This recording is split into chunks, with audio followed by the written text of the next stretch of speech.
Query and Company. I'm going to be keeping you company for the next few hours. You are not going to believe the company. This company. You're going to bankrupt your mama's company. At least I have the radio to keep me company. On 93.5 and 107.5. The Fan. Takes a snap, looks left, fires down the left sideline into the end zone, and it is a catch for Alec Pierce. Touchdown! Alec Pierce with 38 receiving yards on that possession.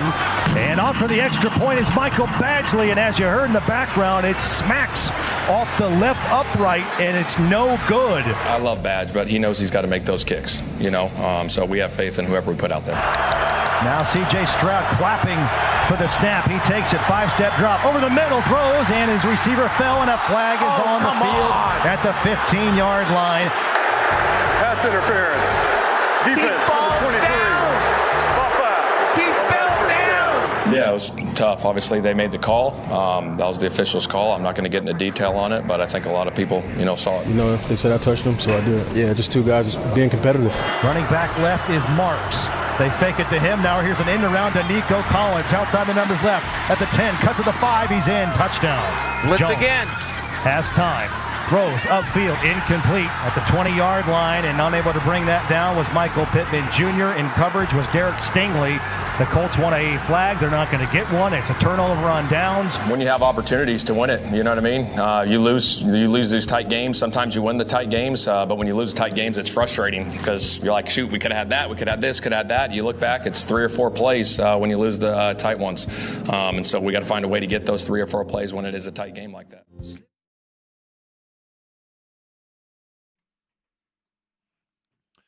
In fact, does it feel like the season is doing exactly that for the Colts?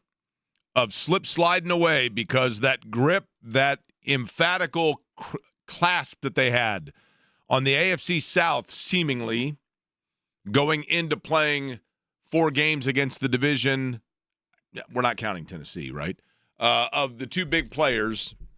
After a 7-1 start, the Colts now find themselves in position of 8-4, and there is a ton to get to yesterday. A ton. And I'm going to begin with this. There are plays, and I have never been, I've tried not to be, I should say, blame officials guy. I've never been the game fell on the officials guy. I've never been, if it weren't for the officials, we'd have won the game. I liken that kind of to, if it weren't for Coach not playing me senior year, I'd have played D1. I've never been that guy. Yesterday, that pass interference call, or the phantom, the call that was labeled as pass interference, that was not. And I get by the letter of the law that Kenny Moore making contact there, sure. But it was not an impact on the result of that play.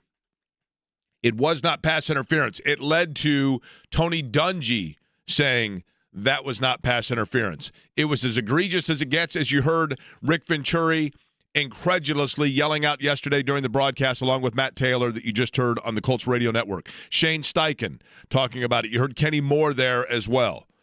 In yesterday's win for the Houston Texans here to culminate a long weekend for all of us and make it that much more difficult to get back to go to work today for everybody. But that play was awful. That play never should have taken place because the play clock was at 0. And the extra point that reminded me of the Indiana Duke Pinstripe Bowl, where like it's above the crossbar, so you kind of can't tell what the angle is, and everybody and their brother said that was not a made extra point, but they called it good on the field, and nobody seemed to question it. All of that. The pool reporter afterwards, Joel Erickson, asking the officials about it, and the kind of non-committal answer from the NFL regarding that pass interference. All of it was terrible. All of it was terrible, but here's the thing. If you are an upper echelon wanting to compete for championships level franchise, if you are a professional, expect to win every game, go for it with divisional titles, franchise, etc., you cannot put yourself in position to have to then nitpick plays based on the zebras. And yeah, they got screwed. They did. They got screwed on those calls, but at the same time, you can't reach into the toolbox and hammer that point because, in reality, the Colts yesterday cost themselves on too many occasions. You know, there was a play. I go back to how sports in general is about balance. Sometimes the numbers balance themselves in sports to a fascinating level. In this town, it's like the old Seinfeld episode where everything balanced out.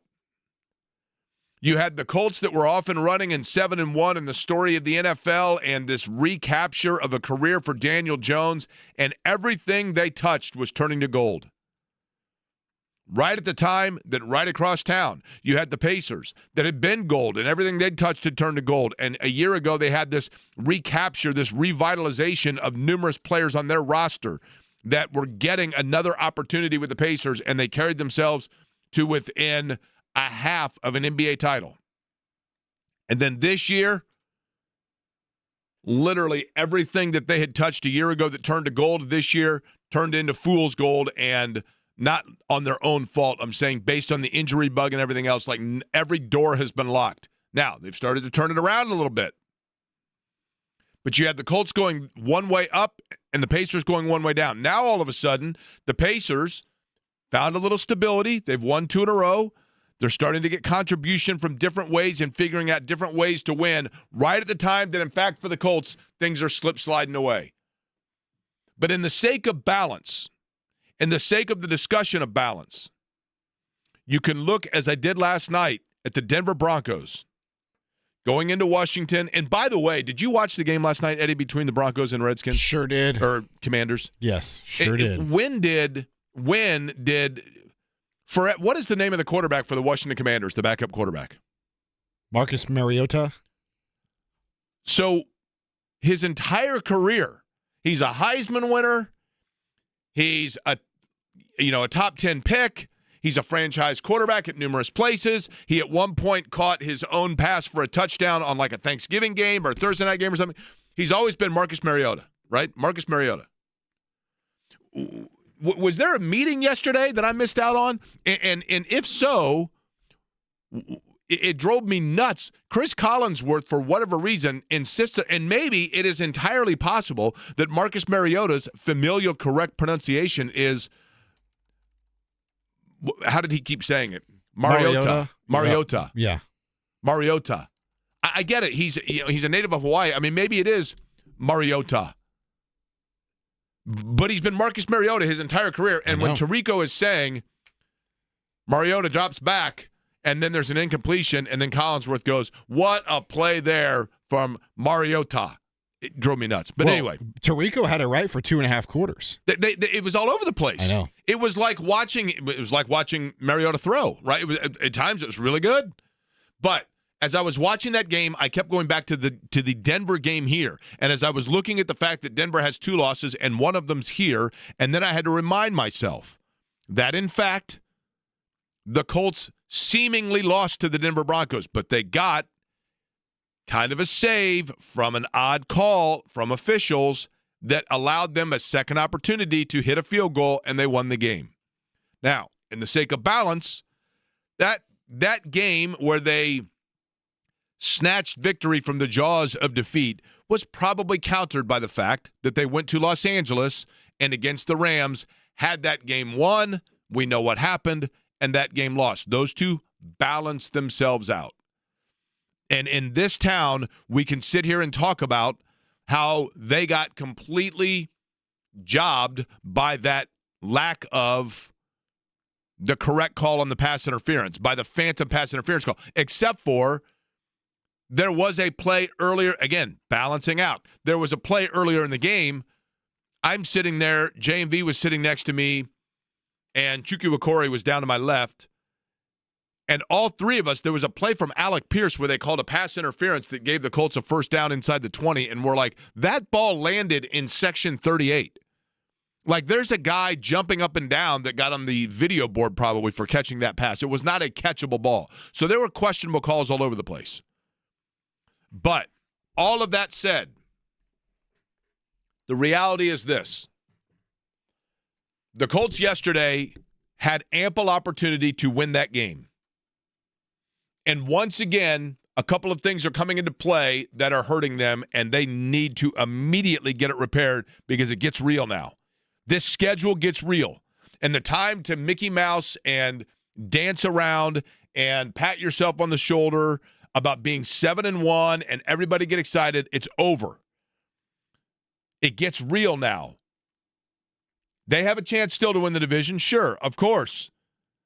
They still get Houston on the road to finish things out, and they get Jacksonville twice. And then you've got a tough Seattle-San Francisco two-step. But they've got some things to take care of. Number one, they've got to figure out the balance in running the football. And on 4th and 1, I'm telling you right now, I'm looking at the camera right here at the YouTube audience, okay? Shane Steichen. You have forgotten more football than I'll ever know. I understand that. You played at UNLV, the quarterback position. I understand that.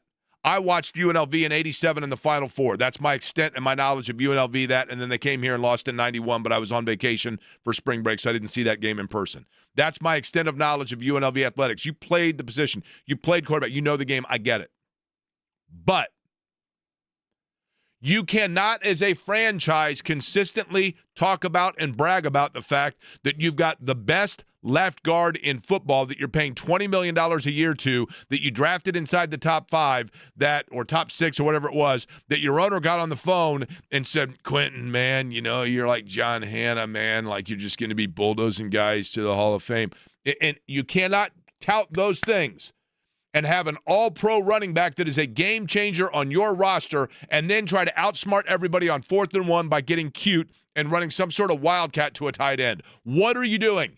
You've got the best running back in the NFL right now. You've got one of the best, if not the best, left guards in the NFL right now. You need a yard. And routinely when that happens, you outsmart yourself. And in that situation, yeah, that 4th and 1 wasn't a game-changing play, but it represents that every once in a while you need to just stop, take a deep breath, and quit outsmarting yourself.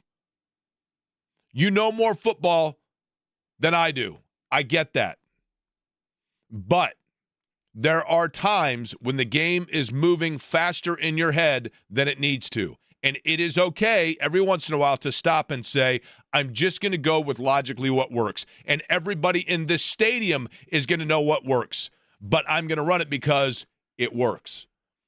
And until you do those things and get back to the basics of the foundation and the principles and the pillars of what have allowed you to win as a National Football League team, you're going to continue to hear the sounds of Paul Simon sliding away, because that's what this season is doing. Now, there was also a balance in terms of the number 2.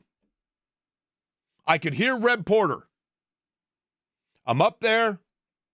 I'm in the press box. It's like a mausoleum up there, except for a couple of the TV kids that sit down to the far right of John and I, and they're cackling and laughing the whole time, and they're very loud. Nice people, but they're very loud. But nonetheless, I digress. I could hear it. Tua. I could hear Reb Porter. And I kept saying to myself, why do I keep hearing the number 2? Tua. And I'm thinking about famous number 2s in Indiana sports history. I think Christian Watford might have been number 2 when he hit the big shot. I think Al Unser drove car number 2 and won 2 back-to-back Indy 500s in the Johnny Lightning Special. Andrew Nemhard's hit big shots for the Pacers, number 2, right? I kept hearing it. Tua. And then it dawned on me. Play number 2 was a curse for the Colts in 2 ways. Play number 2 was a curse for the Colts on the opening drive of that game because Daniel Jones drops back on play number 2. And that guy immediately, he took 3 steps back and boom, right into the dirt. That football went right into the dirt. And right then I thought to myself, this is a real problem. Because if they can't figure this out, things are going to slide away. Because Daniel Jones, in what makes him a great quarterback, what has made him, when he's been great, a great quarterback, is his ability to slide away.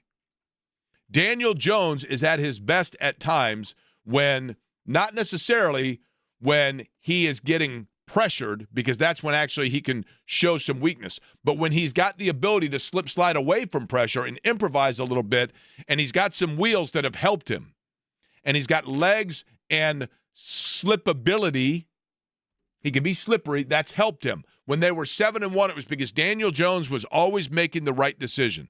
He was running when he needed to run and scooting out of bounds. He was hanging in and going through his progressions, and he knew he could do that because he knew that if the heat started coming, he could slip slide away. But yesterday, he couldn't do that, and it showed on play number 2. Number 2. Play number 2, he drops back about 2 steps and throws it right into the dirt. And right then, the Houston Texans said, bada boom. This game's over. Over. We don't need a pass interference phantom call. We don't need an extra point that isn't good that they're going to give us credit for. Because no matter what happens for the rest of this game, we got this guy exactly where we need him. Because Daniel Jones, at no fault of his, because he has injury, but Daniel Jones cannot move side to side. It's like when you hear about if you're ever getting chased by an alligator, zigzag, because alligators are fast when they're running in a straight line, but they can't go back and forth side to side. Wears them out. Those little legs, those little stubby legs, they can't do it, right? Those little legs. That's right. They have, their legs are like Kenny Pickett's hands, little hands.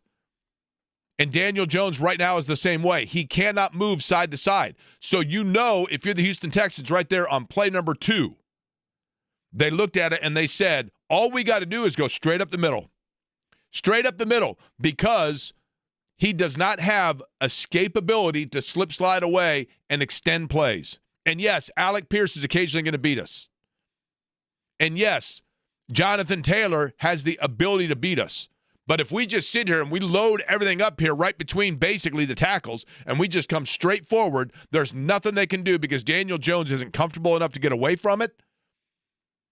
And they then can't get Jonathan Taylor going because we've got everything sealed up right up the gut. And his inability, Daniel Jones' inability to move and use his legs makes him, in fact, the statuesque quarterback that you're right back to Matt Ryan. You're right back to Matt Ryan. A guy that can stand there and he'll make some throws. And he did make some good throws, don't get me wrong. But he's got to have time. And the second that heat starts coming, it's over.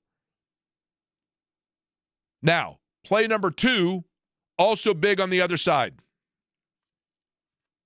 Also big on the other side. So the Colts have that play where they are literally, you hadn't even sat down yet. You hadn't even gotten the program yet. You hadn't even fully ingested and digested your turkey from Thanksgiving Day before the Colts were off the field on offense yesterday, and here comes the Texans offense. And play number 2, everybody in the building is saying to themselves, oh my gosh. And you all thought it. And it was weird at first. Because here's play number 2, and there's a guy down on the field, and he's just kind of laying there by himself, and nobody's really reacting to it. And then slowly, you start to see people figuring it out. Holy cow. Sauce Gardner. The guy that was the final piece. The guy that represents push all in. The guy that we said we're willing to put a little bit of our future in balance here and in play for the now. And Sauce Gardner is laying on the field, and everyone's holding their breath. And everyone's thinking the same thing I am. I know I probably shouldn't say it on the airwaves of Indianapolis, Indiana. It's probably taboo to do so because there's still a PTSD. I get it. And in reality, we're coming off of a Thanksgiving holiday, getting set for the holidays, where we understand, and we truly, in this town, in this market, we understand what truly is important.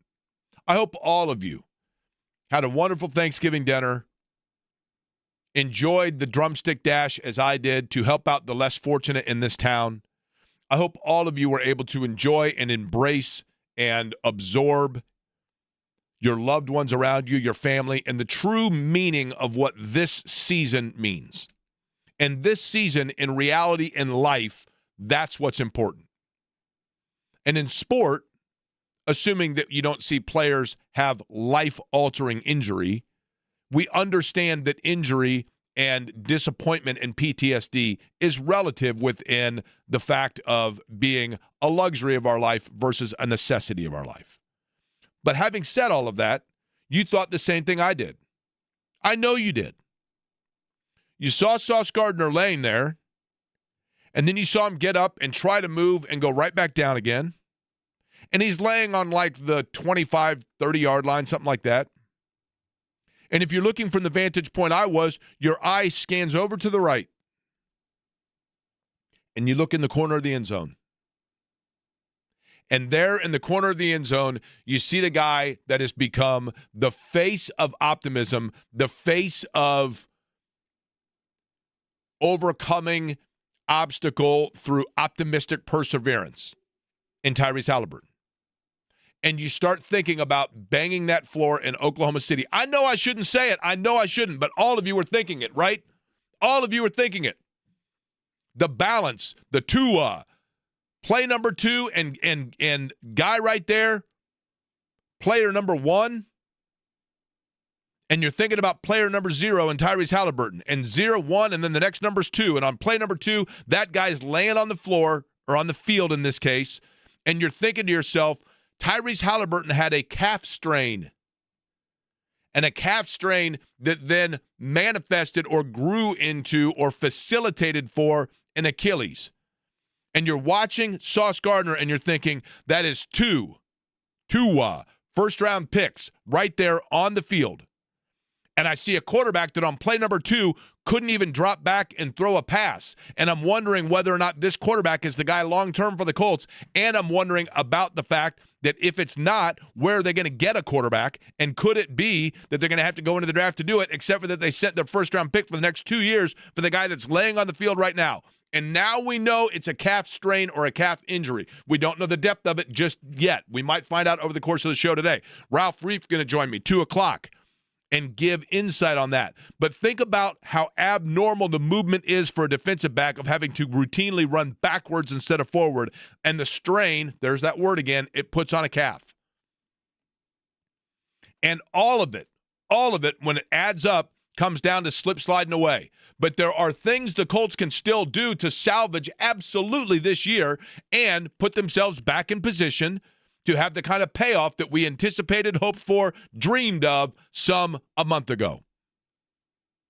Yeah, that call was brutal, but it wasn't as brutal of the reality of the fact that the Colts are now in a position where it might be slip sliding away, and part of that is because at times they are not sliding when they need to be, and at times they slip in terms of the aggression necessary or passiveness necessary of understanding the balance of what's the right call and the wrong call and getting too caught up in the arrows flying past him, which I think is what happens to Shane Steichen. But it was the culmination of an unbelievable sports weekend in Central Indiana. You had the bucket game on Friday that feels like a month ago. You have Indiana now getting set for I want to repeat this, the Big Ten championship game, Saturday, Lucas Oil Stadium, 8 o'clock, Indiana and Ohio State. The undefeated Hoosiers, only the second time in the history of the program that they've had a season without a loss in the regular season, and the first time since 1945. Indiana and Ohio State, 1 and 2, Lucas Oil Stadium showdown. Basketball to talk about as well. From the Purdue standpoint, the Pacers fighting a little bit of pulse, but it's going to be a lot of Colts conversation today. But in terms of the Hoosiers, getting set for the big showdown coming up at Lucas Oil Stadium, what is it that needs to be done for this next step for Indiana, and how much is in balance for them when you think about the bigger prize, the national championship, crazy as that may sound? The guy that will be on the microphone for all of it, Don Fischer, joins us next.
I watched a fair amount of the Indiana Bethune-Cookman game. Yesterday, speaking of the Big Ten,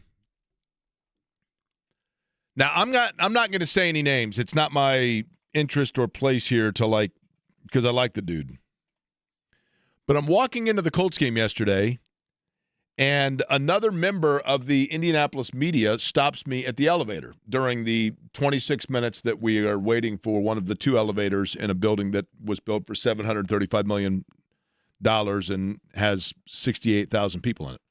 So I'm waiting for the elevator, and a member of one of my brethren from the local media comes up to me and says, you said something on the radio the other day that blew me away.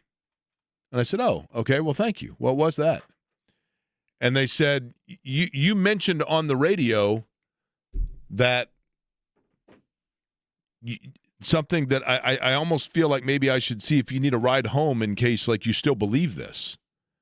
And I said, well, what's that? I said, please tell me I didn't hear you say on the radio that you think that Braden Smith is the best player in college basketball.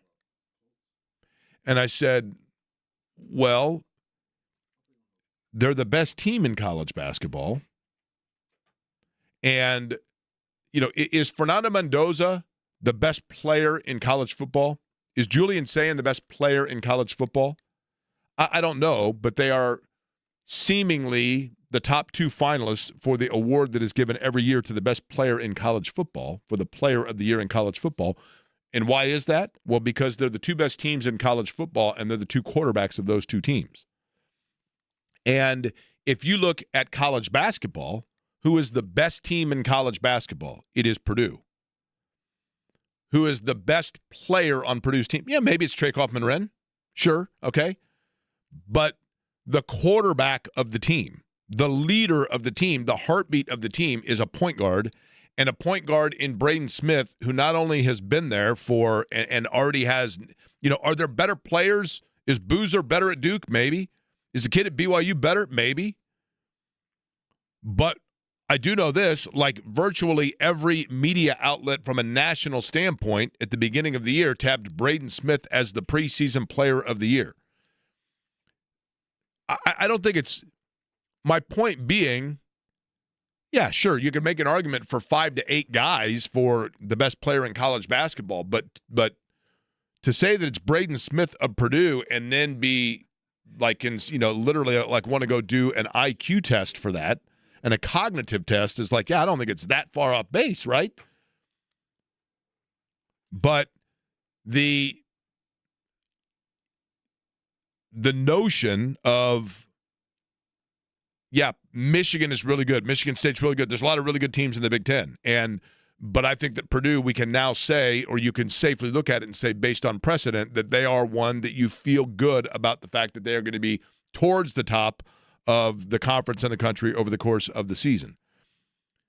On the football side of things, you now know that there is a championship game. Joining me now on the Java House Peel and Pour guest line, he is the voice of the Indiana Hoosiers, Don Fischer, joining us. Don, I want to make sure, first and foremost, because I'm going to drop something on you here I want to make sure you're sitting down. I don't want to, you are sitting down, correct? I'm sitting in a chair, yes. Okay.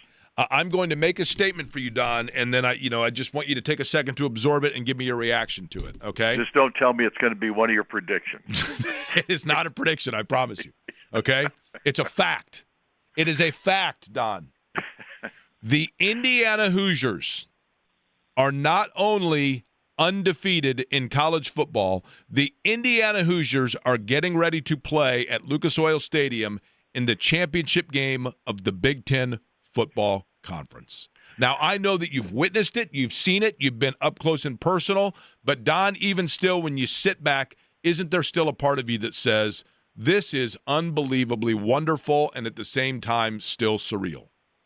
Well, it seems that way, Jake, but I watched last year what this guy did in his first season at Indiana, and so it doesn't shock me what we've seen this year. And the reason it doesn't is because I've watched him coach. I've watched him in the spring. I've watched him in the fall. I've watched him during games.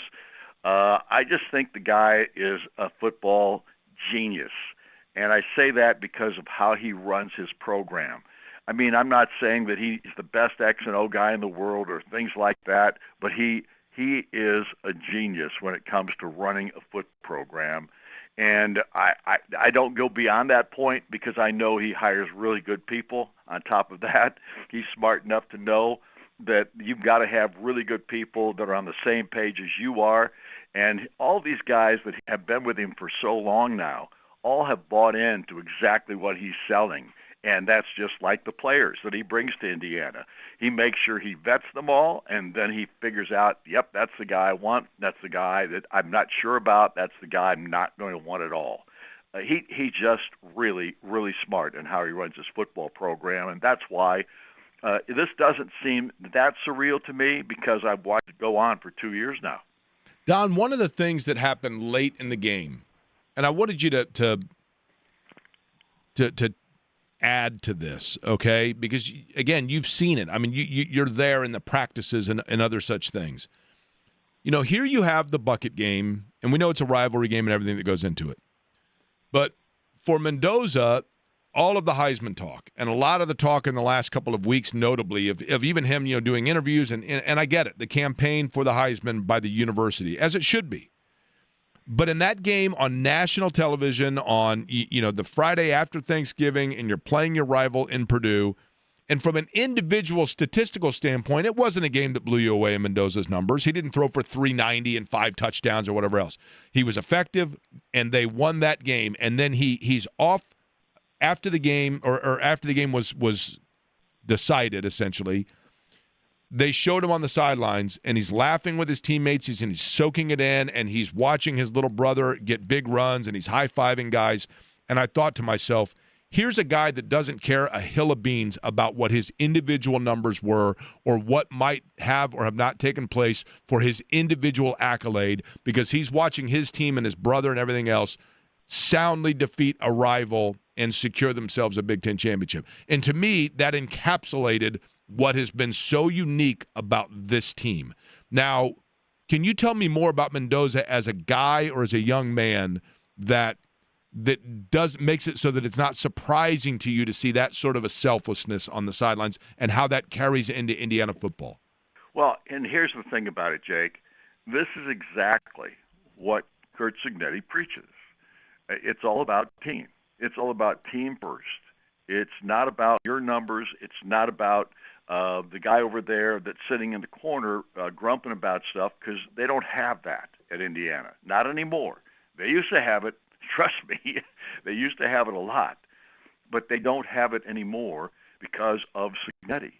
And first of all, Fernando Mendoza is a great young man, and his work ethic is beyond the norm. It's way beyond the norm. And there are a lot of guys in this football team exactly the same way.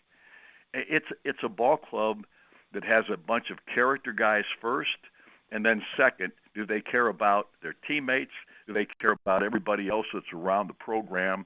And you see that with this basketball team, too. I'm not kidding you. See the same kind of kids that Darren DeVries has brought in, that Curt Cignetti brought in. It's so amazing, and it's so much fun to be a part of, number one, because when you get around these guys and you get talking to them, we don't get tons of time to talk with these players, especially the football players, because of practice time and those kinds of things, and the fact that they've got helmets on and you don't recognize half of them sometimes because you're just not around them that much with their helmets off so you can recognize them. But my point is, they're just really good people. On top of everything else, as good players, they're really good people. And that's one of the reasons I think this team is being successful right now, and that's why I think the basketball team is going to be the same way. Don, from a football standpoint against Ohio State, when you look at, you know, and Indiana they've won soundly in virtually every game, although they had a couple, obviously, Penn State and Iowa, where they had to dig deep down and make plays, and they did that. But what area to you is still the one that, I always say, when a team loses a game, sometimes it's a microcosm of the little things that might have been an issue over the course of the season. From an X's and O's standpoint, Indiana's vulnerability would be what? Well, I just don't think they could survive any kind of key injuries, if you know what I'm saying. Right. I don't mean that Alberto couldn't take over for Fernando. I don't mean that Drew Evans we think is going to come back here. Does he get hurt again? Is that going to kill Indiana's situation? I just don't know if if Indiana's depth is what you see at Ohio State, and I'm sure that it's not, because I know how the program feels about the depth that they have, and I think in a lot of places they do have enough depth, but there are some spots that they don't. You don't point those vulnerabilities out, even as a sportscaster, if you know what I mean. But the fact of the matter is, injuries are the killer of a really good football team that doesn't have a lot of depth, and I think that's the one vulnerability this team has at this point. Now, on the field itself, I'm not sure they have any vulnerabilities in the sense that are going to get them beat unless they turn the ball over. Right. That's always going to be a question mark. If you can't hang on to the football, if you have it turned over 2 or 3 times in a ball game, that may cut your throat. But other than that, I just don't see a lot of vulnerabilities with this team. I think they've got really good players in the offensive line. I think they've got really good players in the defensive line. They've got great linebackers. They've got really good defensive backs. They've got really good offensive running backs. They have all the tools, Jake. If they didn't, they wouldn't be in this position. Don, do you like, Ohio State, the reality is Ohio State in the receiving core is elite, right? And I'm not saying Indiana's not. Ohio State's got guys that seemingly could play on Sunday like this Sunday, right? But with that said, do you like Indiana defensively? Do you feel that they are better at pass rush from the defensive line and getting to and making a quarterback uncomfortable, or their defensive backfield and their corners' ability to obviously stymie and seal guys off when they try to get open? Well, I don't know that anybody's got a better defensive back than D'Angelo Pons. He is just terrific. He plays the short side of the field all the time, but he makes play after play. I love the way he plays the game. When you want to look at vulnerabilities, you have to find a real weakness with a football team, and I don't think Indiana has that at this point. So I know I'm not answering your question exactly the way you'd like, but I just don't see this football team doing what they did last year. I don't think they're going to make the same kind of mistakes. I pray that they don't make the same kind of mistakes as they made last year against Ohio State when they played them. When they played them in Columbus, those 2 mistakes they made in the special teams in the punt game killed them. It just killed them. Because the first mistake was just before halftime. Indiana was right there with Ohio State, had them tied going into the locker room at halftime, and a punt snap was fumbled by the punter. The ball gets away. Ohio State recovers at the 7, and they score 2 plays later, and that was 14-7. Now you go to the locker room, and the air is out of the balloon a little bit. Now, granted, this is a team that can bounce back, but then in the second half, what happened? They get the ball first. They are 1, 2, 3 and out. You've got to punt again. They punt the ball, and another mistake is made. It was punted to the wrong area of the field. When it was supposed to go on the left side, it went on the right side, or the right side, it was supposed to go on the left side, whatever the case may be, and that ball was run back for a touchdown. And now you are in hurry-up, not scatterbrain, but just a hurry-up scenario that now we got to make plays, and we got to make them fast. And you're behind the 8 ball now because you're down 2 touchdowns. Don Fischer. That was the killer. Don Fischer is my guest on the Java House Peel and Port guest line. He is the voice of the Indiana Hoosiers. All right, Don, I remember years ago, David Robinson was coming out of Navy, going into the NBA, and on draft night, I remember him saying, my biggest problem in life right now is whether to get Cool Ranch or nacho cheese Doritos. And I thought, man, that's got to be a pretty good way to live. Now, this is along those same lines. This is the kind of problem for Don Fischer that's a good thing. It's the same level of, boy, that's a good predicament to have. Because on Saturday, you've got Indiana and Louisville, undefeated Indiana, and I know that you got Minnesota before then, okay? But the Indiana Hoosiers and Louisville in basketball at Gainbridge Fieldhouse at 2 o'clock. Then the Big Ten Championship game football on Saturday across the street, essentially at Lucas Oil Stadium. I'd like to know the Don Fischer plan of attack here. Do you just start popping throat lozenges now? Do you call in the reserves? What's the game plan? Well, if we have to call in the reserves, that means that the voice is gone. So, no, I'm planning on doing both ball games. Yes! Without question. I want to do that. The only thing that would put a stop to that would be a cold or something like that, and I've been battling that for all the entire fall already. So, no, I plan on doing both ball games. My voice held up pretty well this past weekend because I got about 5 hours sleep before I had to do a basketball game on Saturday afternoon after the Friday night football game, of which I didn't get home until 2 o'clock in the morning. So I had to get up early and do a noon ball game and a pregame show at 11. So I felt like I handled that pretty well, and I don't think there'll be a big problem unless I can't get from Gainbridge Fieldhouse to Lucas Oil Stadium because of traffic. Well, you know what? You just walk right across Maryland. Just walk right across, catch one of the little handsome cabs, whatever it might be. But, Don, I'm telling you, from an Indiana standpoint, this past weekend to me is always such a special weekend in downtown Indy. Just the lighting of the tree and, you know, the festivities of the holidays and the high school football finals. But this weekend upcoming is going to be special as well because from basketball and then the football standpoint, going to be electric for Indiana fans downtown. And, of course, we look forward to the radio call for both of them, Don, for both of them coming up on Saturday. Minnesota as well, by the way, 7 o'clock with the Hoosiers from the basketball standpoint. That game Wednesday night, right, for Indiana, Minnesota? Yep, Indiana, Minnesota on Wednesday night. And, of course, we've got Inside IU basketball with Coach DeVries tonight at 7:05. Don, we appreciate the time as always. Start taking the throat lozenges now. Trust me, they've been. I've got a full box of like 24 of those little square things. So there you go. All right, Don, appreciate it. Thanks, guys. Appreciate it. Don Fischer, the voice of the Hoosiers, joining us on the program. By the way, speaking of college football, I got a question about that I want to ask Eddie next, and we still have yet to get to.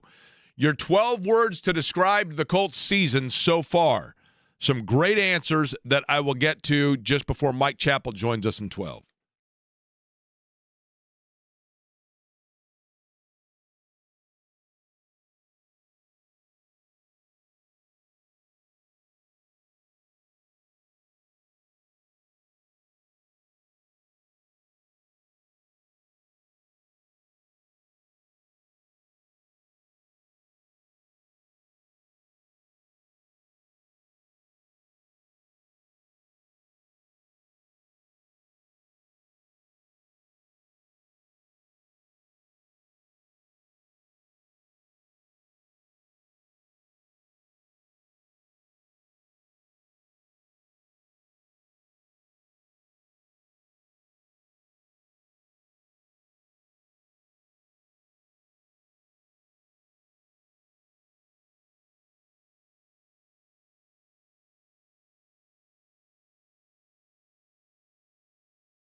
So yesterday I asked, as I always do after each Colts game, tell me and then I use however many games the Colts have played, 12 words or fewer. Your thoughts on the Colts' 2025 season through 12 games. Now, as I was reading this, I was also pondering a question about college football that, Eddie, you can answer real quick. You ready? Okay. I was going through these answers, but I did have this college football question that popped into my head with my ADD yesterday as well. Uh-huh. Why do we do this, and why does anybody care about Lane Kiffin? What do you mean? Exactly that. Why is Lane Kiffin annually and his whereabouts a big deal? Is he won something that I'm unfamiliar? No, I think he's one of those next budding coaches. But he has been for 15 years. Yeah. He's been at USC. He's been at... You're thinking of Lincoln Riley. No, Lane Kiffin was at USC. So was Lincoln Riley. But Lane Kiffin, I'm certain of this. I'm not hallucinating, right? Wasn't Lane Kiffin, didn't he go from the NFL and eventually was at USC, and then he left USC and he went to Alabama as an assistant? He was a position coach at USC, yeah. And then he went to, where was he, what was his first college football head coach? He was at USC in 2010, 2013. Yeah. I forgot about that. He was at Tennessee, and then he bolted on Tennessee, and then he ended up at one point at USC, and then he went to Alabama to jumpstart things as an assistant, and then he went to the Florida Atlantic International, and nobody can ever tell if it's the difference between Florida International and Florida Atlantic, but it's one of those Florida A&M, Florida Atlantic, Florida International, Florida directional schools. I forgot about that. And then he got rejumped from there, and then he went to Ole Miss, and everywhere he goes, I don't dislike the guy per se, but I'm like, okay, so LSU, and I think Brian Kelly is a jerk, but LSU is willing to pony up $75 million to buy him out and send him on his way in order to get Lane Kiffin? Okay. That feels to me like trading a Camaro for a Dodge Charger. Okay. Only time will tell. But we make this like if Nick Saban, when he was at Alabama, was contemplating leaving Alabama, I get the nonstop coverage. For that matter, if Ryan Day is going to leave Ohio State, I get the nonstop coverage. But with Lane Kiffin, I'm just like, what am I missing here? You also have to consider the fact the allegiance of ESPN. Fair. Toward the SEC. No, I get it. And the bigger thing is this with Lane Kiffin. He's a good-looking dude who had a hot wife, and his dad was an NFL coach. That sells a lot better than he was a 4-time state champion in the state of Florida and then got a job at Florida State. You know what I mean? And he's got a nice personality. Yeah. He's a polarizing dude. 12 words or fewer. I'll read some of them, and Chap joins us next.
But yesterday was hardly a beautiful day. The sun certainly was not coming down. And I don't know about running down a dream, but the dream might be running away from the Colts. We shall see. I don't want to play Overreaction Monday and sit here and say that everything is completely torched at this point, but certainly things are more tenuous than they were when the Colts were 7-1. That's stating the obvious, but it's for the reasons that I outlined off the top of the show. You have a quarterback that now, because he can't slide away through the pocket, is statuesque, and you're kind of reverted back to like Matt Ryan, where if he can't move, then that really impacts his effectiveness, and it also alters the way teams can aggressively just push up the middle on him, and that changes the way the Colts offense has to operate. And yesterday that they were essentially neutered in that regard. And then on top of that, seeing Sauce Gardner go down, and we will see what the latest is on that. Before we get to Mike Chappell real quick, I'll read a couple of these. When I asked yesterday your thoughts on the Colts in 12 words or fewer right now, this from Scott. The last chapter of Chris Ballard in Indy is the most painful. Again, we'll see how things, where the dust settles. Colts curmudgeon, appropriately named. Gardner trade killed any chance of being good for years. In the moment, in the vacuum, I get it. But then you step back and you got to look a little bit more realistically. From Steve, hope and excitement to literally wanting to die. I did like this one from Dr. Mark. It's simply a picture of Calliarse Gordon looking over the field, and it says, "In my office now." That's 4 words. We shall see. Joining us now on the Java House Peel and Port guest line, I'll read more of those over the course of the show, Mike Chappell from CBS 4 and WXIN Fox 59. Chap, I'll begin with this. The reality is that there were play number 2 on both sides of the ball. The second play of the game offensively for the Colts yesterday was Daniel Jones immediately throwing the ball in the dirt and realizing, I think, that he just could not extend plays like he was able to do so brilliantly, really, for the first 8 games. And then play number 2 defensively is Sauce Gardner going down. And I just looked at it and went, this looks like it's all going up in smoke. Now we've had a day to step back and let the dust settle. We now absorb everything how? Well, they've got some problems. You don't like to have problems after, 2.5 months or whatever, 3 months. And I don't know some of the troubles. I don't know how fixable they are. I've got to believe there will be kicker tryouts today, tomorrow. And there's a lot of things you want to be doing in December. Holding kicker tryouts isn't one of them, because you're going to get a guy that is out there and somebody let him go for a reason. But my goodness, you can't be missing PATs. And we all talked to Badgley after the game, and he feels bad, but it's kind of like, hey, you had one job, points, and what's crazy is that he misses a PAT at the end of the game. You need a touchdown, not a field goal to tie it. But in that scenario, if he kicks the extra point, you're requiring him to kick a semi-long field goal to send it in the overtime. So you've got to trust your kicker, and right now they don't. They shouldn't. So we'll see. I think there will certainly be tryouts where they make a change. I don't know. Maybe you bring in a guy in the practice squad. But if you're going to bring in a guy, then you make the change. It's crazy to bring in a guy and then have him have a kickoff during the week with Badgley. The bigger concern, and before I get to the bigger concern, the defense has got to play better. I credit them for holding the last 2 teams, Mahomes and Stroud, to 3 touchdowns. But my goodness, they're not getting off the field. They've had I think it's 9 of the 21 possessions the last 2 weeks. They've had 9 of at least 10 plays. You just can't do that. You've got to get up the field. I'd say to give your offense more of a chance to do things. Right now the offense isn't doing enough. This is still an offensive issue. When you boil it down, it's one of those, hey, if you can fix one thing, I'd fix the offense. Now, it's more than just, okay, we'll do this. There's things involved with it, but you hold these last two teams, whatever it is, 20 and 23. I mean, my goodness, you win. You've got to win with this offense. But we've all talked about it. They're averaging the last 4 games. They're averaging like 10 points less per game, and all of the efficiency numbers are off significantly. Third down conversions and all that. Yards per game's off about 30, which can be misleading. And Daniel Jones, he's gone from 71% to 61% the last 4 games, and he's had his least yardage of the season the last 2 weeks. So, but I thought he played winnable football yesterday, if that makes any sense. I thought he made enough plays. Now, he needed to make a couple more, which is how it always is. Make 2 more plays. 3. If he makes 2 more plays in Kansas City, they win. That's how brutal this league is. Hit Michael Pittman over the middle in KC, and if you hit Michael Pittman over the middle yesterday, although it was high and he was covered, but whatever they had for the first 2 months, it's just not there. And yes, I agree with you. The fractured fibula is robbing him of movement in the pocket. Whether it's rollouts, they still do some rollouts, but it's really hard for him to escape the pocket now. And whether that's impacting his overall play on efficiency, I tend to think it's more the pressure he's facing. But is he facing the pressure because he's not sidestepping it and getting out of the pocket the last couple of games? But if they don't get the offense fixed to some level, this season's not going to end well. Probably dumb of me to ask this, Chap, but I'm going to anyway. If Anthony Richardson Never was stop held, you, bud. What's that? Just never stop you. I know. If Anthony Richardson was healthy, would we have seen him the last 2 weeks? No. Oh no. I don't think so.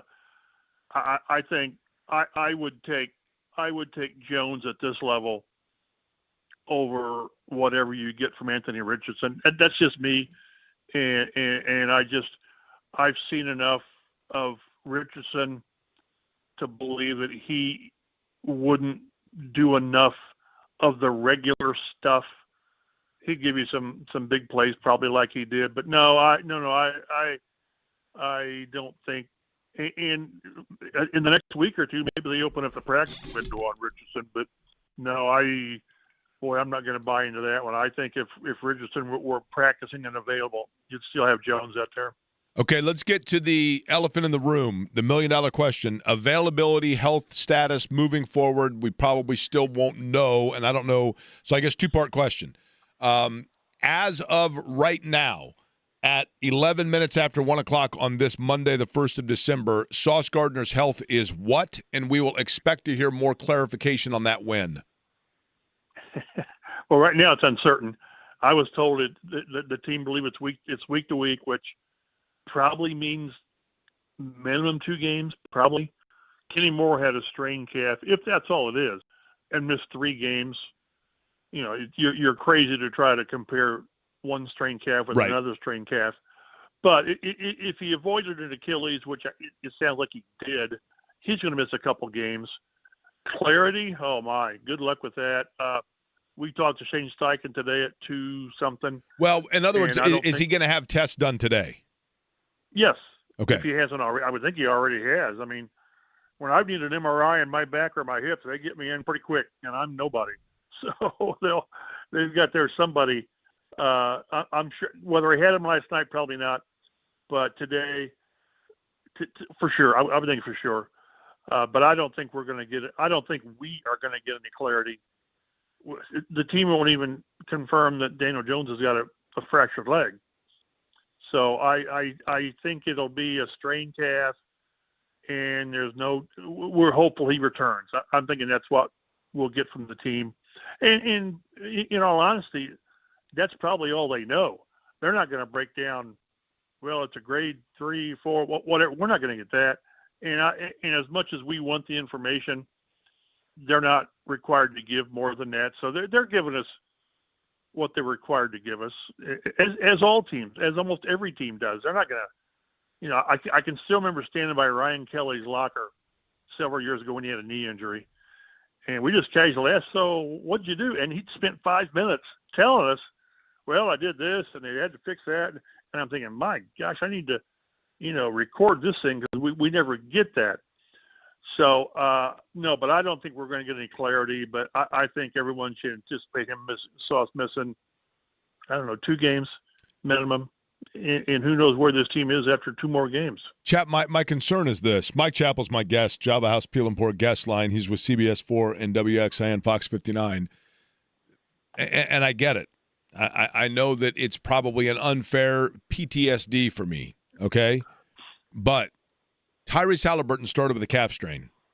And I totally understand. I would do it all over again as well. You got to have him out there playing. I get it. And is the Achilles that Tyrese Halliburton suffered related to the calf strain? I don't know that we'll ever know that, but one would assume. And so when I look at a player that you have given up and mortgaged at least temporarily part of your future to get, and he has a calf strain, and then I throw in the fact that his job is to run backwards, not forward, but backwards, which is an abnormal movement as it is on the calf. That gives me huge pause and area of concern because you have to be conscientious of the long-term health, but at the same time, you've got to get short-term payoff. Am I overthinking this? No, but all I would say, I'd go back to Kenny Moore. Whenever a guy has a calf injury, I default to an Achilles. I just do. And we thought that maybe with Kenny. And I thought that with Sauce Gardner, although he said he felt like he got shot in the calf, but it was higher on the calf. It wasn't down by the ankle, which was encouraging. They are not going to risk Sauce Gardner short-term or long-term, just the same way they did with Kenny Moore. If there was a chance of Kenny Moore blowing his Achilles with that injury after missing 3 games, he still wouldn't be playing. He wouldn't.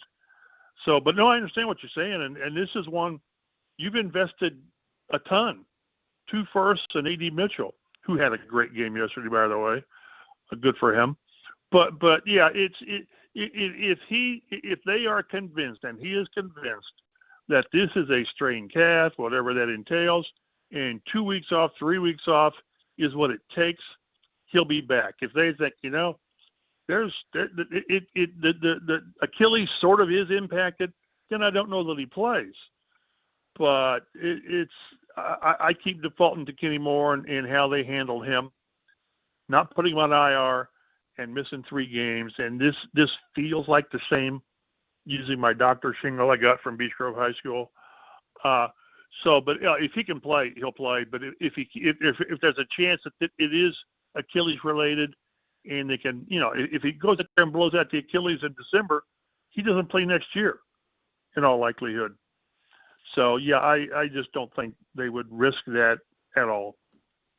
Mike, when you look at, and I'm going to go to that 4th and 1, and Eddie and I were discussing off air, and we can get into this, I guess, and that is, should they have kicked, taken the points? Is there does that get into starting to worry about the kicker, et cetera? But in situations like you saw yesterday, I thought it was symbolic. They had a 4th and 1. They elect to go for it, and they get cutesy. They try to do like a direct snap to Tyler Warren. When those plays work, it's brilliant.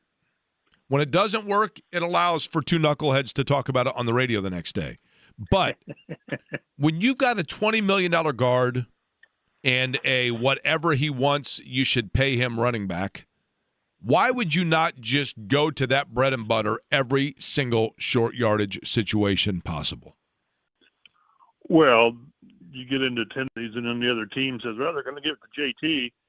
And if you go wide, he gets swarmed. And if you go up the middle, like you said, behind Bortolini and Quentin, you think you could get a yard. And there have been a lot of times that JT has not got that yard. The ideal thing is to put Daniel Jones under center and have him burrow for a yard. Well, he might be, but that's got to be the leg issue, right? League at that. What's that? Not having Daniel Jones try for that yard in that situation, does that tell us what we need to know about his leg, which we already knew? Probably. But again, I would think, like you said, if you've got this offensive line is as good as it should be, and the best running back, not complete running back, best running back in the league, you think you get a yard. But other teams, I've seen too many instances where Jonathan Taylor has not gotten it. I didn't like how I thought they got a little bit cute with Tyler Warren, you know. And when it doesn't work, it's like, well, do something else, you idiot. Well, it didn't work. But I wouldn't be opposed at all for Tyler Warren to be in there doing that. But then when you flub the snap, then you know it just blows up on you. So, but that's another example of where things that worked early in the year, not necessarily that play, but their third down conversion rate's like 10% off, and all of a sudden fourth downs are adventures. What were they yesterday? Were they 5 of 13, 3 of 13 on third downs, and 0 of 2 on fourth downs, whatever? That's been when they've really made hay. They had, at one stretch, they had 6 straight 3-and-outs, going back to KC and then the 2 here. You know, all of a sudden Rigoberto Sanchez is having to punt too much. So yeah, it's just they're off. They're off, and injuries. I mean, keep in mind that Tyler Warren was questionable going in the game with a stomach virus, and then you've got a quarterback who's whatever he is, 80%, 85. I don't know what he is, but he's not 100%. But again, if they don't, like I say, when you hold two quality teams, KC and Tennessee, Houston, to what they did offensively, you win those games. You have to win those games because your offense is that good. And right now, it's not. The passing game isn't as efficient. The running game isn't as efficient. And asking this defense to hold the fort, I can give good stats on the defense, but a lot of them aren't good because they're still, my goodness, pressure. You get 2 sacks from guys who you have to check the program for first how to pronounce their names, but then who the other guy is. Wormley from the practice squad. They just didn't get much pressure-wise from Kwity Paye or Latu. And Stroud is just too good, and Nico Collins is too good if you can't make them speed up what they're trying to do. And yesterday was part of the result of that. You know, one thing with Stroud that I don't know, Chap, that I had really noticed before is, I remember when he came out of the draft and C.J. Stroud had said that, I'm a ball placement specialist was his quote. His ability to get the ball on a laser really quickly. He doesn't need a lot of time to square up and deliver. He's got some zip on it, which I don't know that I had noticed that before. And I'm not saying Daniel Jones doesn't, but again, my worry now is that Daniel Jones has just simply, because of the leg injury, that now the Colts, in the flip of a switch, became too offensively predictable and too stale and too easy to defend.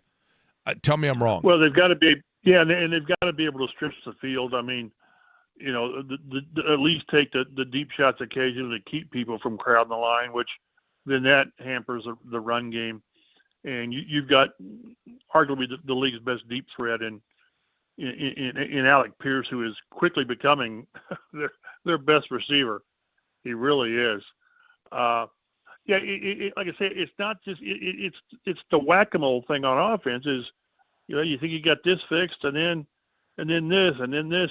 You're trying to plug so many holes in the dike, and it's just not feasible right now. So, those guys get paid a ton of money. Chris Ballard and Steichen and all those guys, and we knew from the start that the first half of the season was conducive to a great start, 7-1, 8-2, and they did that.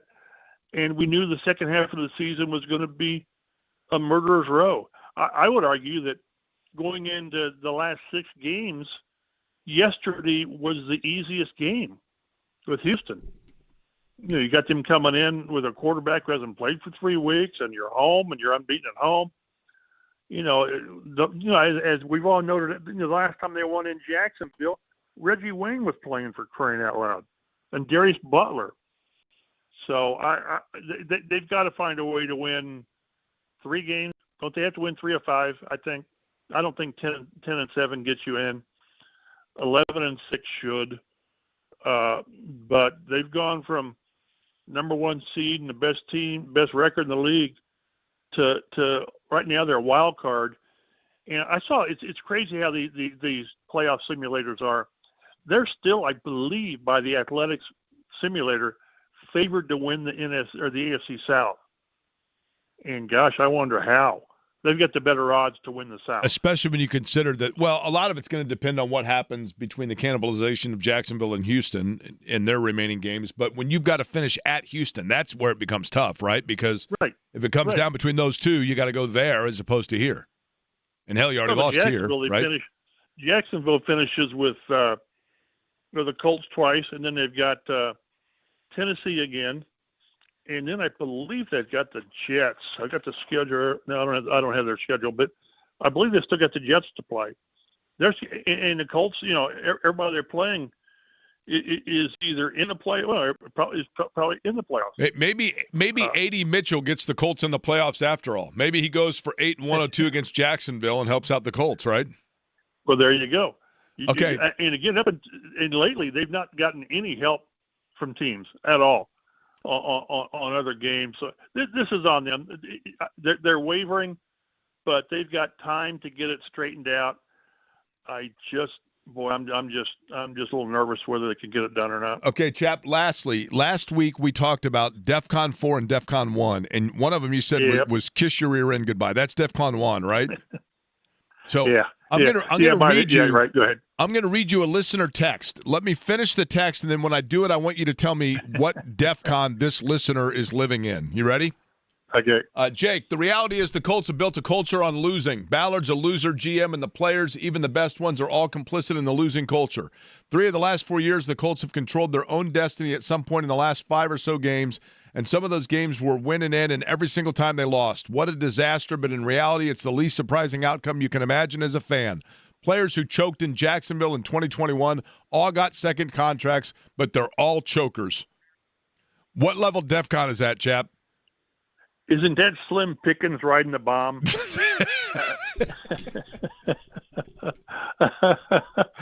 Slim Pickens, right? Was that who it was? That's right.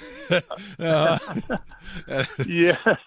So that's DEFCON 0.5 is what we're getting at, right? Yeah, that's right. So, yeah, I understand that. And these guys deserve they don't deserve the benefit of the doubt because they haven't earned it. And they have had complete 4th and 1 a couple of years ago. Go to Jacksonville and beat a crappy team or beat the Raiders when you're here. And they didn't. And there's a good portion of the players still here. So, yeah, you got to do it. You got to finish. And we've talked before, if this thing goes south, all gloves are off on what happens. I mean, Carly will have some monster decisions to make. So just find a way to win where you can't win. I thought they had a chance to win in Pittsburgh where they never won, and they couldn't. And Pittsburgh's terrible. Good Lord, they're terrible. So I win on Sunday and things are a lot better. But yeah, I think did I say if they lost to Houston, it was DEFCON 2.5? I think that's what you said. Yep. Unless you're this guy, yeah. Slim Pickens riding the bomb, then it's 0.5. All right, we'll see what happens. Obviously, upcoming with Jacksonville, it only gets bigger from there, and we'll talk to Chap afterwards and see what DEFCON we're riding then. Appreciate the time as always, Mike. You guys be well and stay away from the panic button. That's right. Appreciate it. Mike Chappell joining us on the program. All right. Ralph Reif in about 40, and I want to get clarification here on a couple of these injuries, including Daniel Jones and Sauce Gardner, and what they may mean or what they could facilitate moving forward. But it's kind of a manic Monday, right? It's a reactionary Monday, which means, Eddie, that we haven't done this in a while. 239-1070 is the telephone number. If there's something that you've got a question about, you are watching the game and you're yelling at the television and you're asking out loud about the Colts, or there's something that simply frustrated you to the point where you felt like you needed a platform to get it out, now's the time. I'd love to know your thoughts on it. And there is something good going on in this town sports-wise that we'll get to as well.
Okay, so yesterday, and listen, I get it.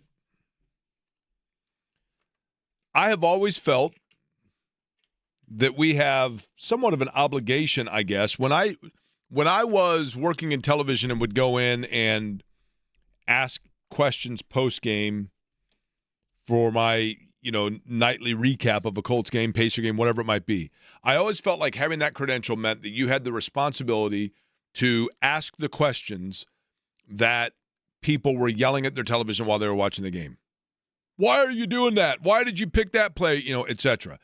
And in the capacity that we have now, I feel like it is the responsibility for us to allow people the opportunity to also have a platform to voice and or ask the questions of what frustrates them or excites them or whatever it might be regarding a Colts game or any sporting event. Pacers in action tonight. That is at Gainbridge Fieldhouse. They're taking on the Cleveland Cavaliers. To Sega Baba for the Cavaliers. Okay. Nobody says that, by the way. That's the second game of a back-to-back. Thank you. Is what that means. But let's get back into the Colts and yesterday, and we will do so at 239-1070, where I invite the conversation. We will begin with Darren, who joins us on the show. Hi, Darren. Hey, Jake. Kind of your overall comments here just a minute ago about the offense being stagnant. Is there any thought to, in your mind, of letting Jim Bob Cooter start to call the offense? Because he was this highly sought-after offensive coordinator. A lot of people wanted him as a head coach. He's supposed to be generational genius, as is supposedly Shane. I just think his stuff is so elaborate at times, it's hard to execute. And you watch another NFL game, and you hear the announcers constantly say, that's a guaranteed 5-yard play, a 7-yard play, and that's where we're short every time. I think it's a really good point, Darren, and I don't know that I'm ready to say that Shane Steichen shouldn't be calling plays as much as this, and that is, and I'm going to give, and Darren, I realize that I probably sometimes liken stuff too much from one franchise to the next, you know what I mean, in comparisons because they're apples and oranges. But if you watch Pacer games, for example, when during the course of the game, and I watch Rick Carlisle a lot, and Rick Carlisle, who is also, a brilliant mind, right? A brilliant offensive mind in particular with the Pacers offense. But whenever there's a whistle, whenever there's a foul, he always has, whether it be the trainer or one of the assistants that comes over to get in his ear and simply say, hey, that's foul number so, that's 3 on so-and-so or whatever it may be. The point being, I think Carlisle's brain moves very quickly, and he has people whose job it is to walk up to him and slow it down for him. And I think for Shane Steichen, that would be beneficial because, Darren, if you listen to Steichen talk, and this is pot calling kettle black, but at times he speaks so fast that you can then understand in the course of a game when the arrows are flying how his brain goes too fast. And in that capacity, I don't know that you need someone necessarily to take over the every play call role, but maybe somebody to simply be there to say, hey, we could, and I know you only got 30 seconds, right?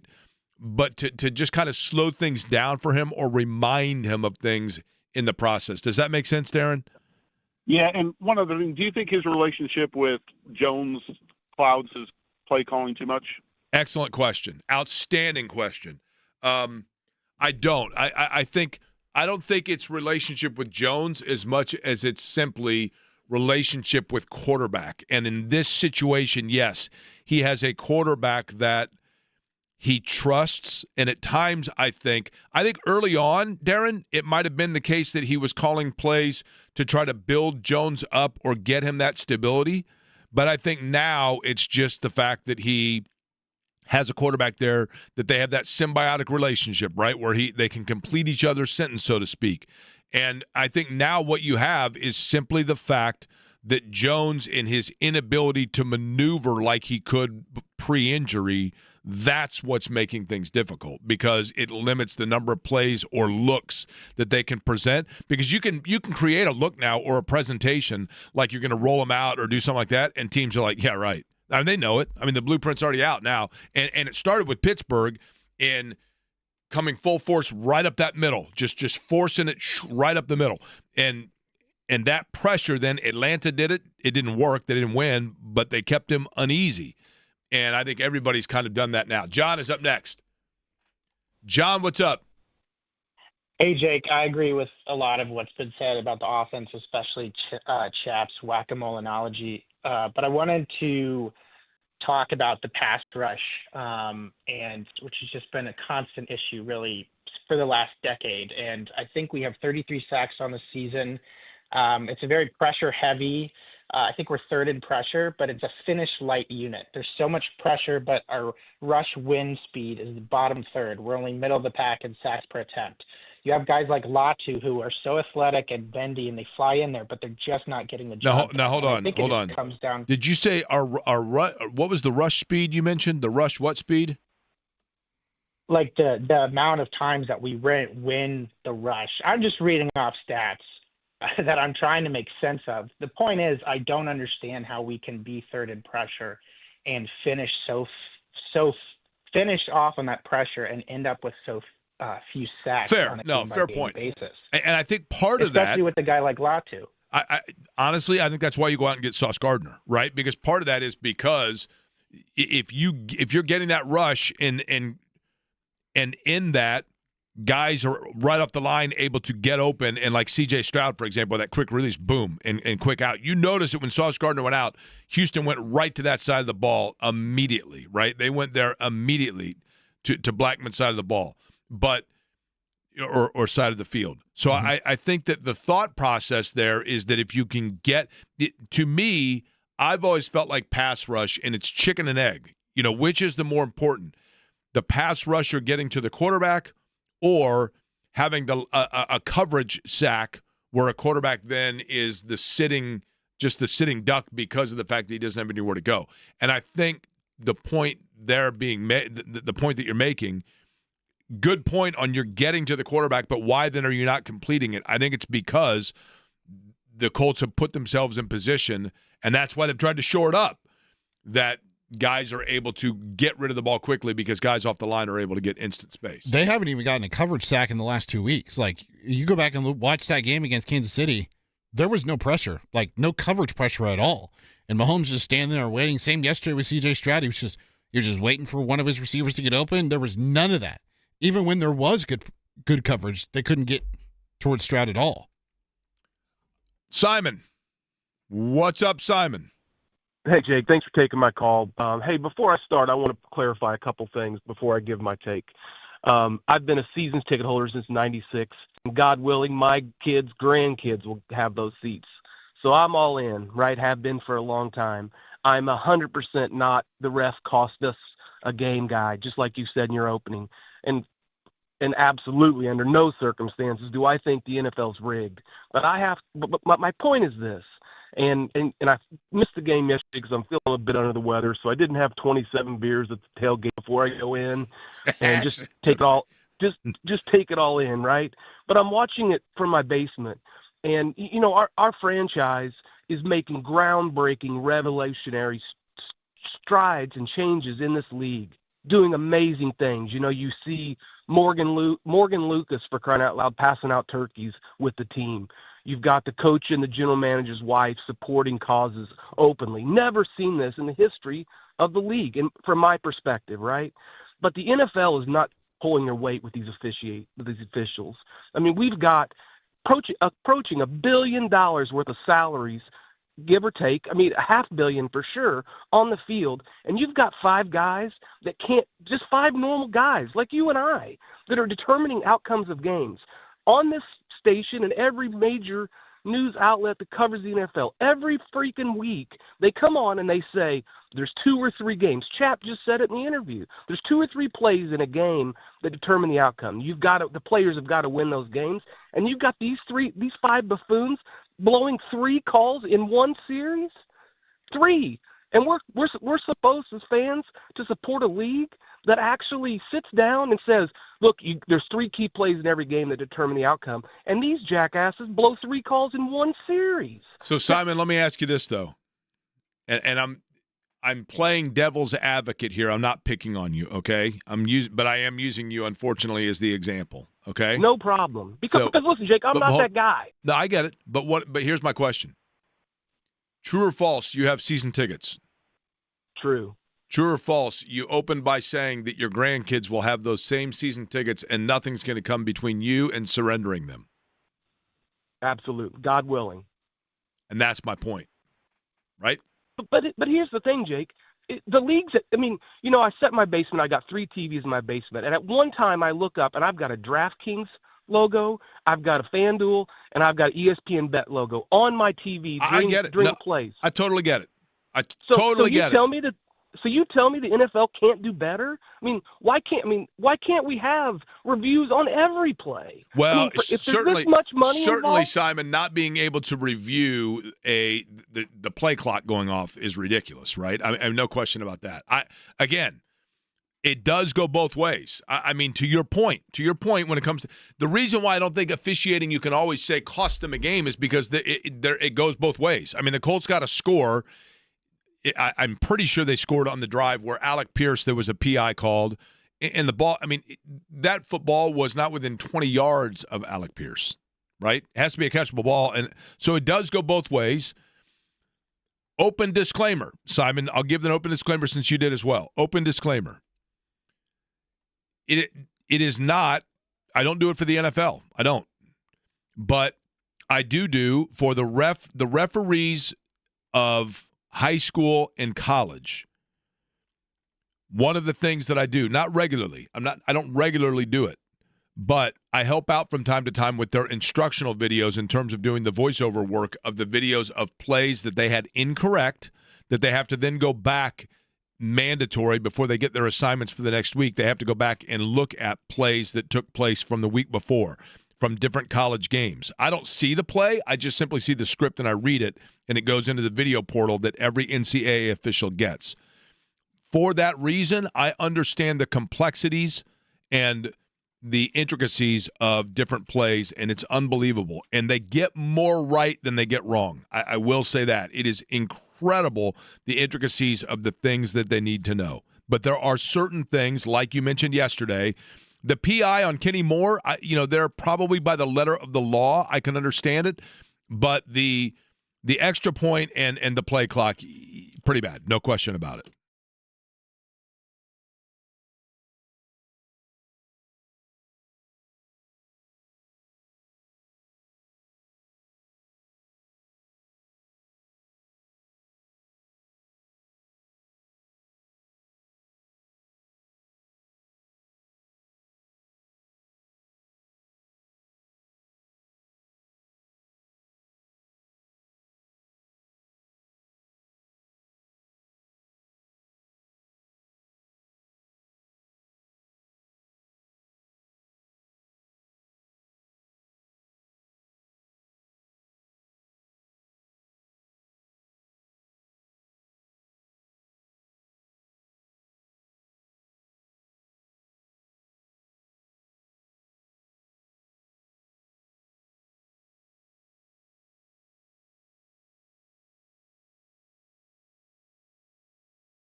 Ralph Reef in about 20 minutes from now. Find out, because there always are conflicting thoughts on like a calf strain, what it means. Could that lend itself to other such things? We will find out from Ralph Reef when he joins us coming up about 15 minutes from now. Jake Query along with Eddie Garrison. It is Query and Company here on 93.5 and 107.5 The Fan. We'll get back to the phone calls just a minute, but I do want to hear from Daniel Jones talking about the pulse of the locker room, because the Colts started out 7-1. They have now lost 3 of 4, and it gets real. When you look at the schedule, it gets real now, because you go to Jacksonville, Jags have found a little bit of stability underneath them. And then Seattle, before you come back home for a two-step, the Niners, and again the Jags, and then on the road in Houston. So this is a pretty daunting schedule. Although they've, look, winning in L.A. against the Chargers, playing well against the Rams in L.A., beating Denver at home. It's not like the first half didn't present its challenges. But here is Daniel Jones now on just the thought process of the locker room itself, with things having some adversity as opposed to clicking on all cylinders. Expect a high sense of urgency and guys being ready, eager to correct what we need to correct and improve. I don't think anyone is no one's losing confidence, or certainly no one is gonna get too wound up about it, but we know what we have to do, and we know we have to improve and make progress. So, I expect guys to be ready to go, and we've got to have a good week. We got to make sure we clean some stuff up. Okay. Oh, wow. Clean some stuff up, Eddie.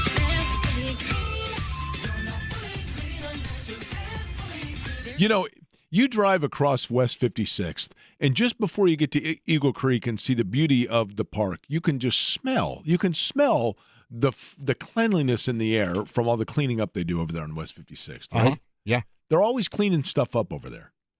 But you can tell there that Daniel Jones believes that more than when we talked to him last week, or he talked last week when he was asked about his leg injury, and he said 8 times in 29 seconds. I'm telling you, when a guy says 8 times in 29 seconds, as he did when he was asked about his leg injury last week before we knew about the fracture within his fibula, those answers, when guys are searching for it, you can tell. The only thing I know, I'm a moron in 99% of all aspects of life, but I know this much. When I hear an athlete that is uncertain of what he's talking about, I can tell it.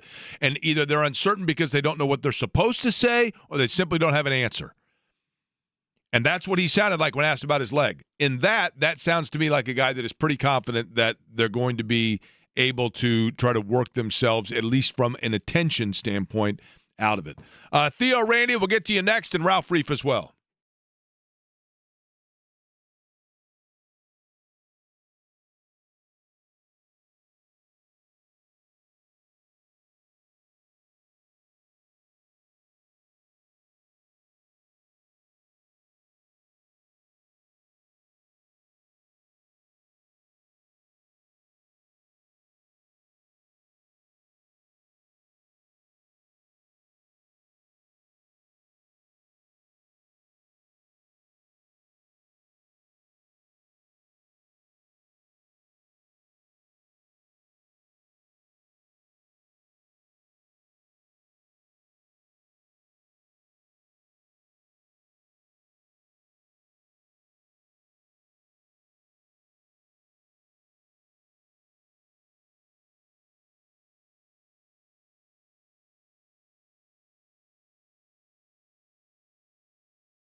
Query and Company. I'm going to be keeping you company for the next few hours. You are not going to believe the company. This company. You're going to bankrupt your mama's company. At least I have the radio to keep me company. On 93.5 and 107.5. The Fan. Takes a snap, looks left, fires down the left sideline into the end zone, and it is a catch for Alec Pierce. Touchdown! Alec Pierce with 38 receiving yards on that possession. And off for the extra point is Michael Badgley. And as you heard in the background, it smacks off the left upright, and it's no good. I love Badge, but he knows he's got to make those kicks, so we have faith in whoever we put out there. Now C.J. Stroud clapping for the snap. He takes it, 5-step drop over the middle, throws, and his receiver fell, and a flag is on the field at the 15-yard line. Pass interference. Defense, number 23. Spot foul. He fell down. Yeah, it was tough. Obviously, they made the call. That was the official's call. I'm not going to get into detail on it, but I think a lot of people, saw it. They said I touched him, so I did. Yeah, just two guys being competitive. Running back left is Marks. They fake it to him. Now here's an end around to Nico Collins. Outside the numbers left at the 10. Cuts at the 5. He's in. Touchdown. Blitz Jones again. has time. Throws upfield, incomplete at the 20-yard line, and unable to bring that down was Michael Pittman Jr. In coverage was Derek Stingley. The Colts want a flag. They're not going to get one. It's a turnover on downs. When you have opportunities to win it, you know what I mean? You lose these tight games. Sometimes you win the tight games, but when you lose tight games, it's frustrating because you're like, shoot, we could have had that, we could have this, could have had that. You look back, it's 3 or 4 plays when you lose the tight ones. And so we got to find a way to get those 3 or 4 plays when it is a tight game like that. Ralph Reef, just a couple minutes from now, a couple of more phone calls to get to as well, as that was the call yesterday. Matt Taylor, Colts Radio Network. You heard Rick Venturi. You heard from Shane Steichen. You heard from Kenny Moore as the Colts drop one, and in fact, that AFC South, the grip on it is sliding away. They are 0-1 against the Houston Texans. They finished the year in Houston. They've got Jacksonville coming up on the road this Sunday, and then the Jags again on the schedule, and then that two-step that's not the easiest with the NFC West, Seattle and San Francisco. One home, one away. That's where things stand right now for the Colts. I made mention yesterday, I thought the second play of the game for both sides of the ball were key. The second play of the game overall was Daniel Jones dropping back, and he was going to run a slant.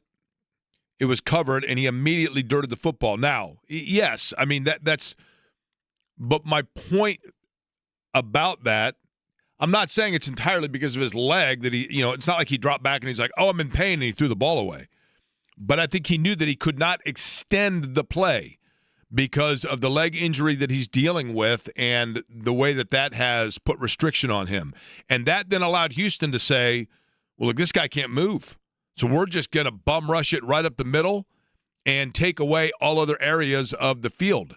And that's what they did, and the Colts were never able to offensively get any sort of rhythm going at all. And then the second play defensively, of course, is that of Sauce Gardner going down, and this is a guy that you gave up not 1 but 2 first-round picks for him.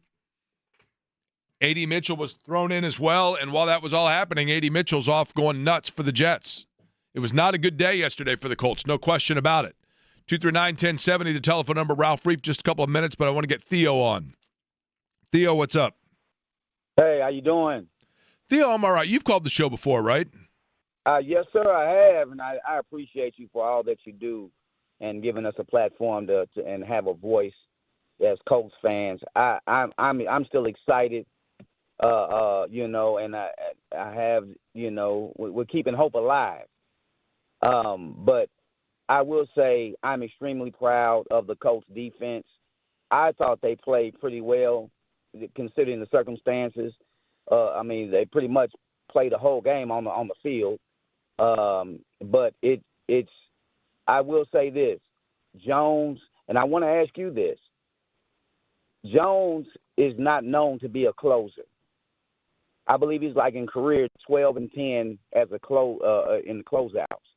He's not very good, and he was struggling to close out games. The 4 losses the Colts had were in his hands because now teams know, stop JT, we have a great chance of beating these guys because Jones is not that guy.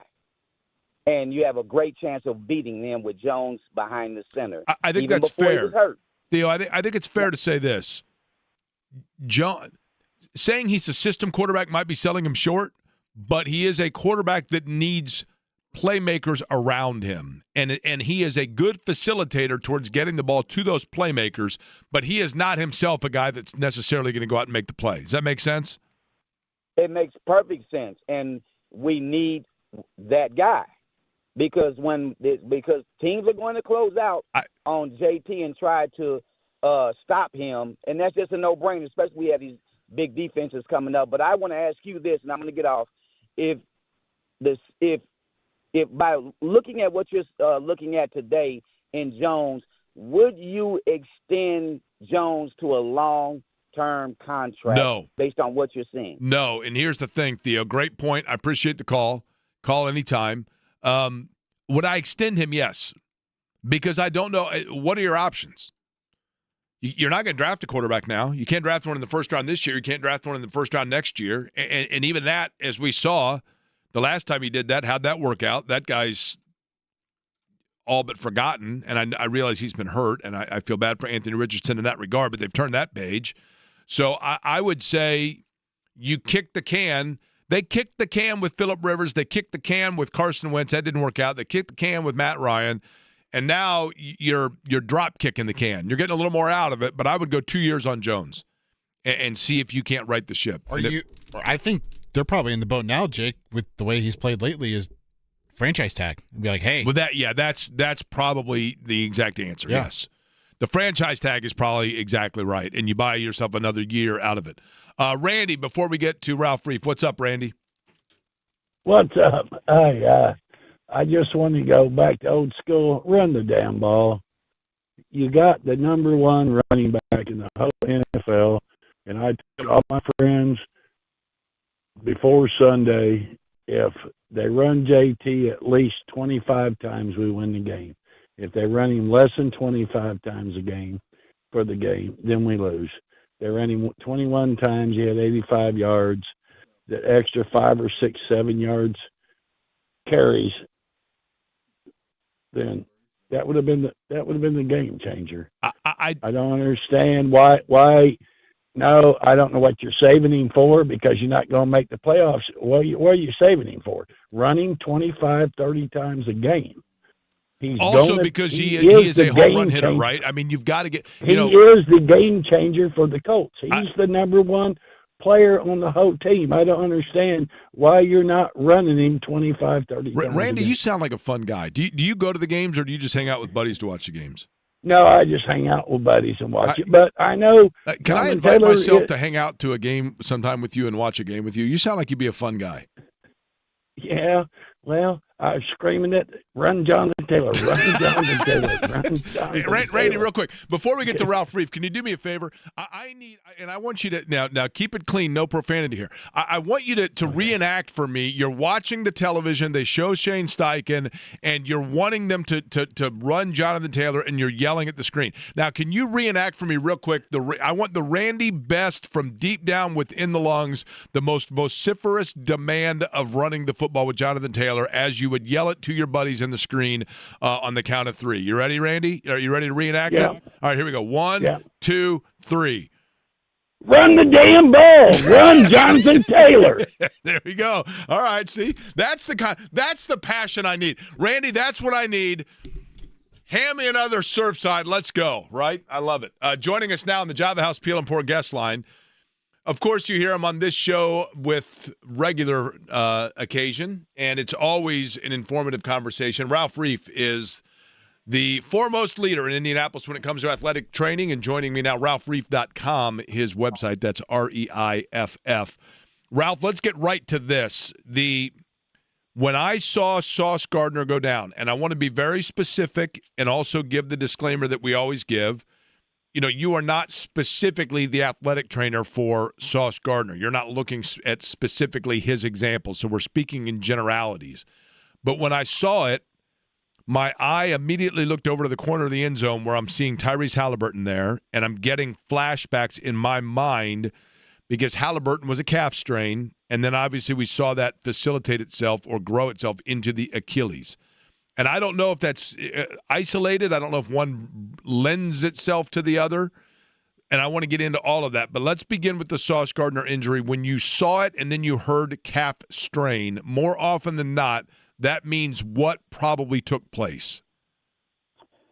Well, good afternoon to you, Jake. And to get to that injury, what it means from what we're hearing and seeing is that that unit from the back of the knee all the way down to the bottom of the heel, while we describe it as different things, a couple layers of the calf muscle and the Achilles tendon, it's all one unit that has to work together. And so he has, according to reports, an injury to the upper portion of the lower leg, which would be in the meat of the calf muscle.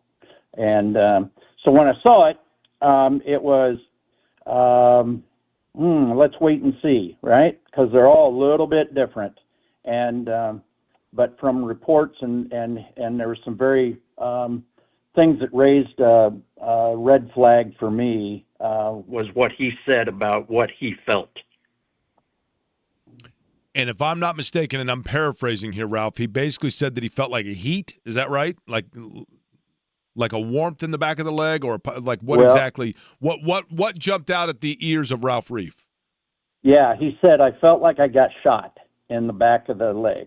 And that was reported by a couple of outlets right after the game. And so that, to me, Jake, I hate to say it, but it's very concerning to me.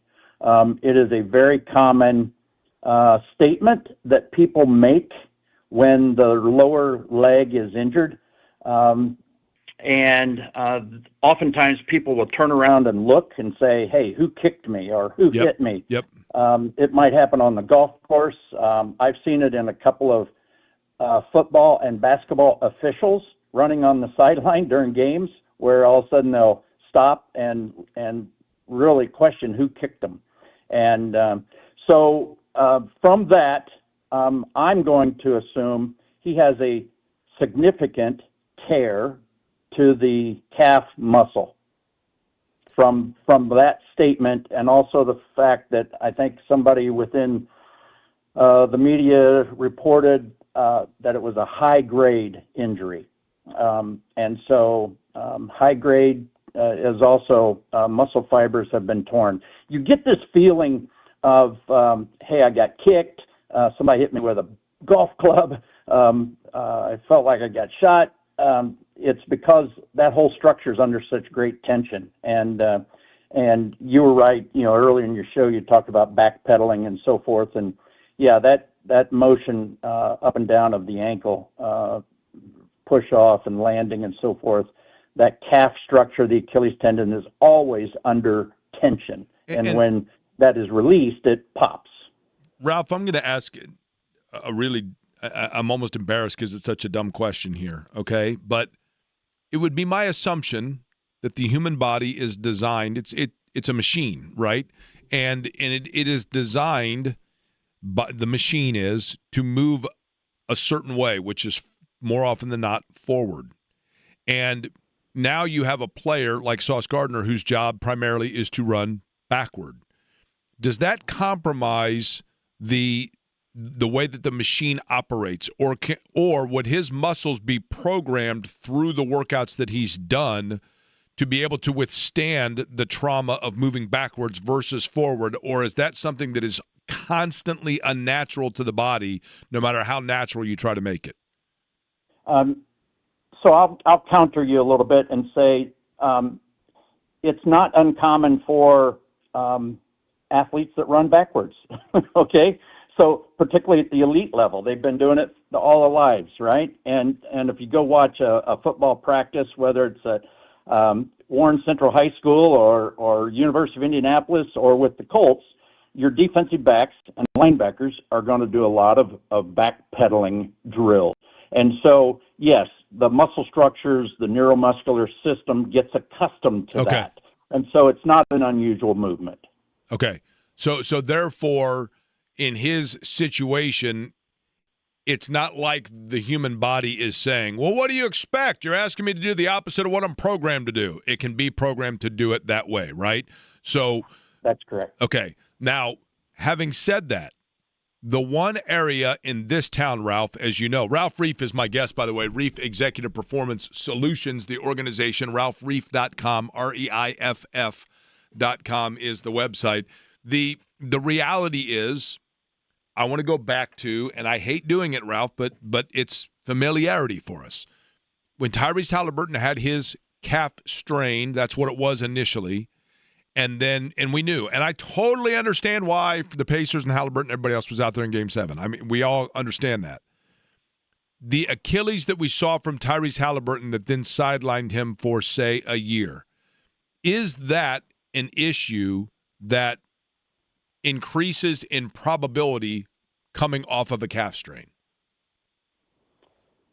The injury to that unit, starting with a muscle injury, as you've described, that there was like this initial injury, and so let's say with Tyrese, or in this case with Sauce Gardner, it does predispose the rest of the unit to have an injury of some sort.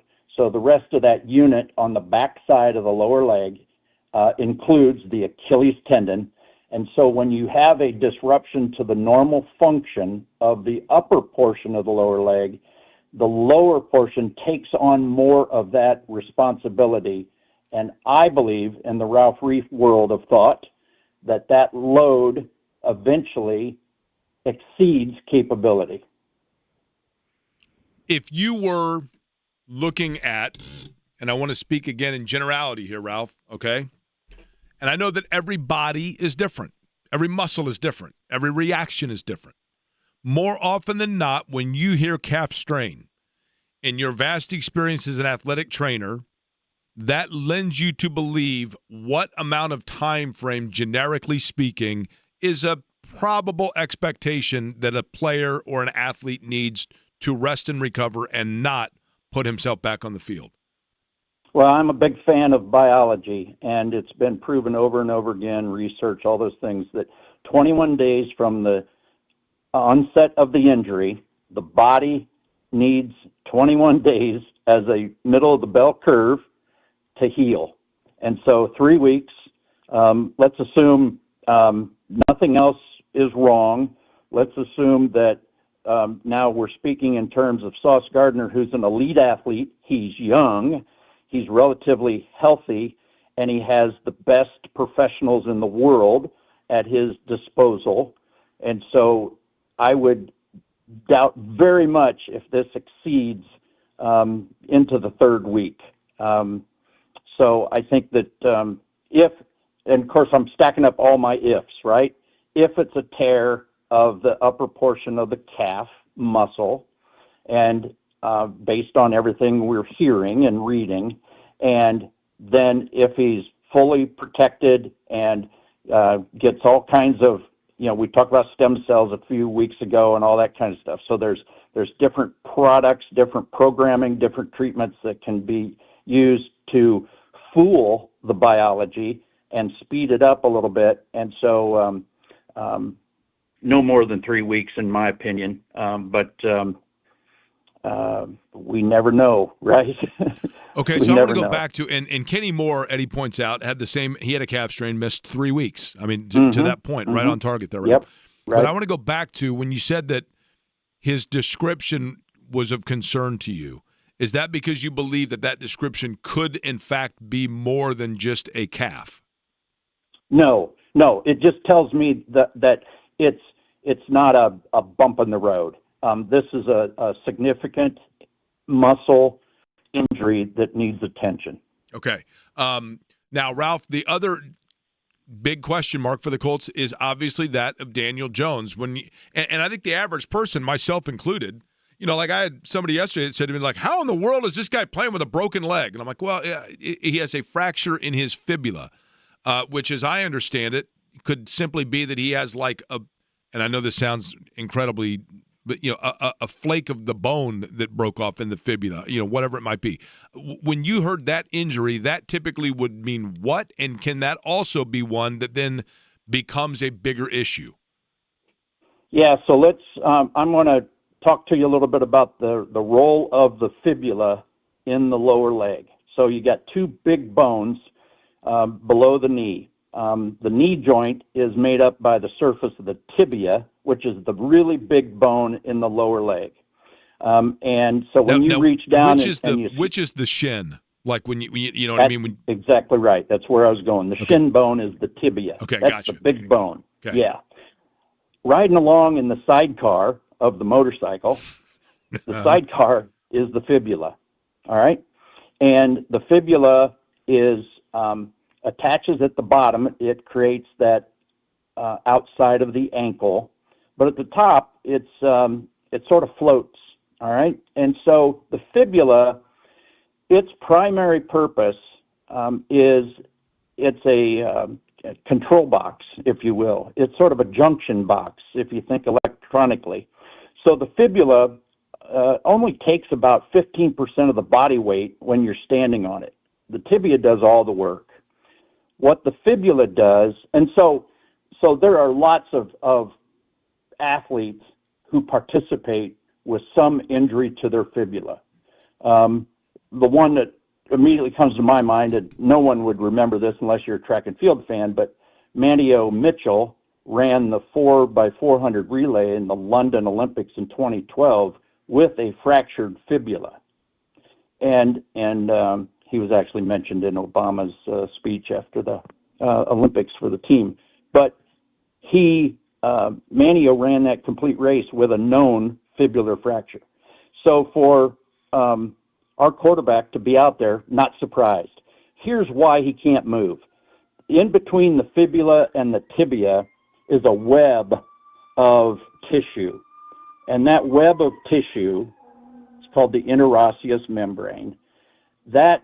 It connects the fibula to the tibia, but more importantly, the fibula has about 7 muscles that attach to it.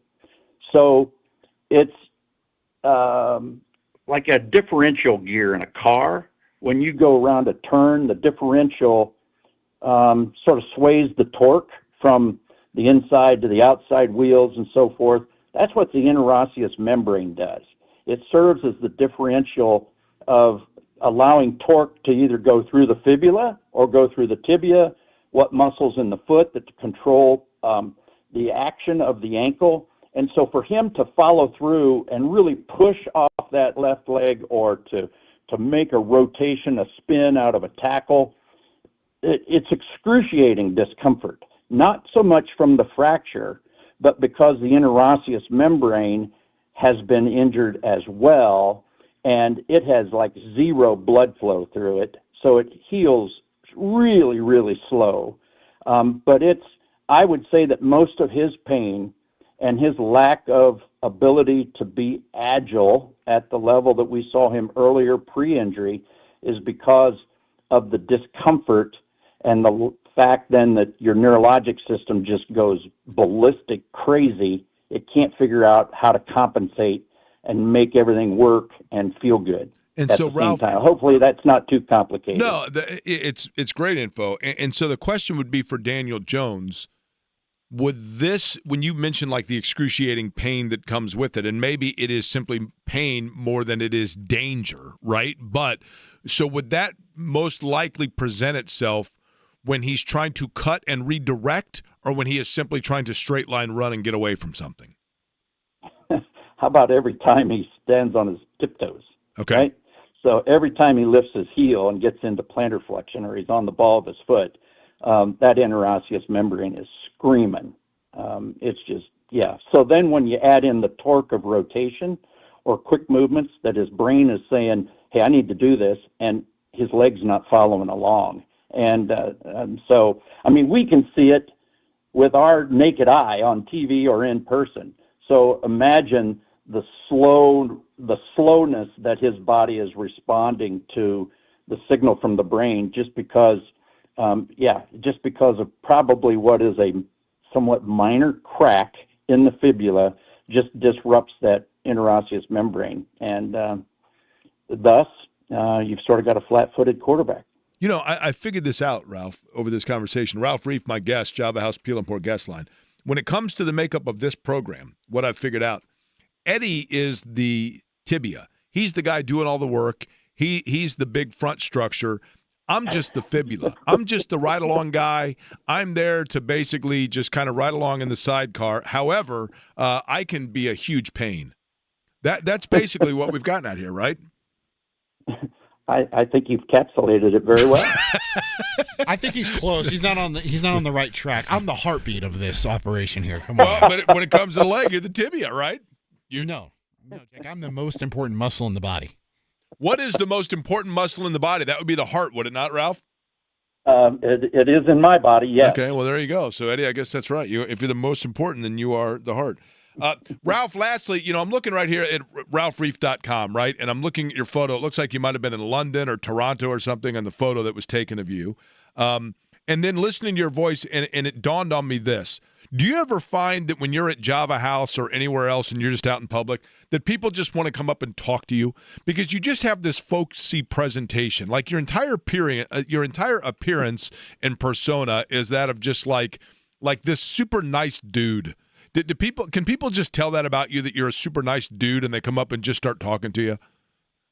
Well, normally I need my wife to tell people that I'm a nice guy, and but you're right. Those pictures that's a whole long story. Those pictures on my website were actually taken in London.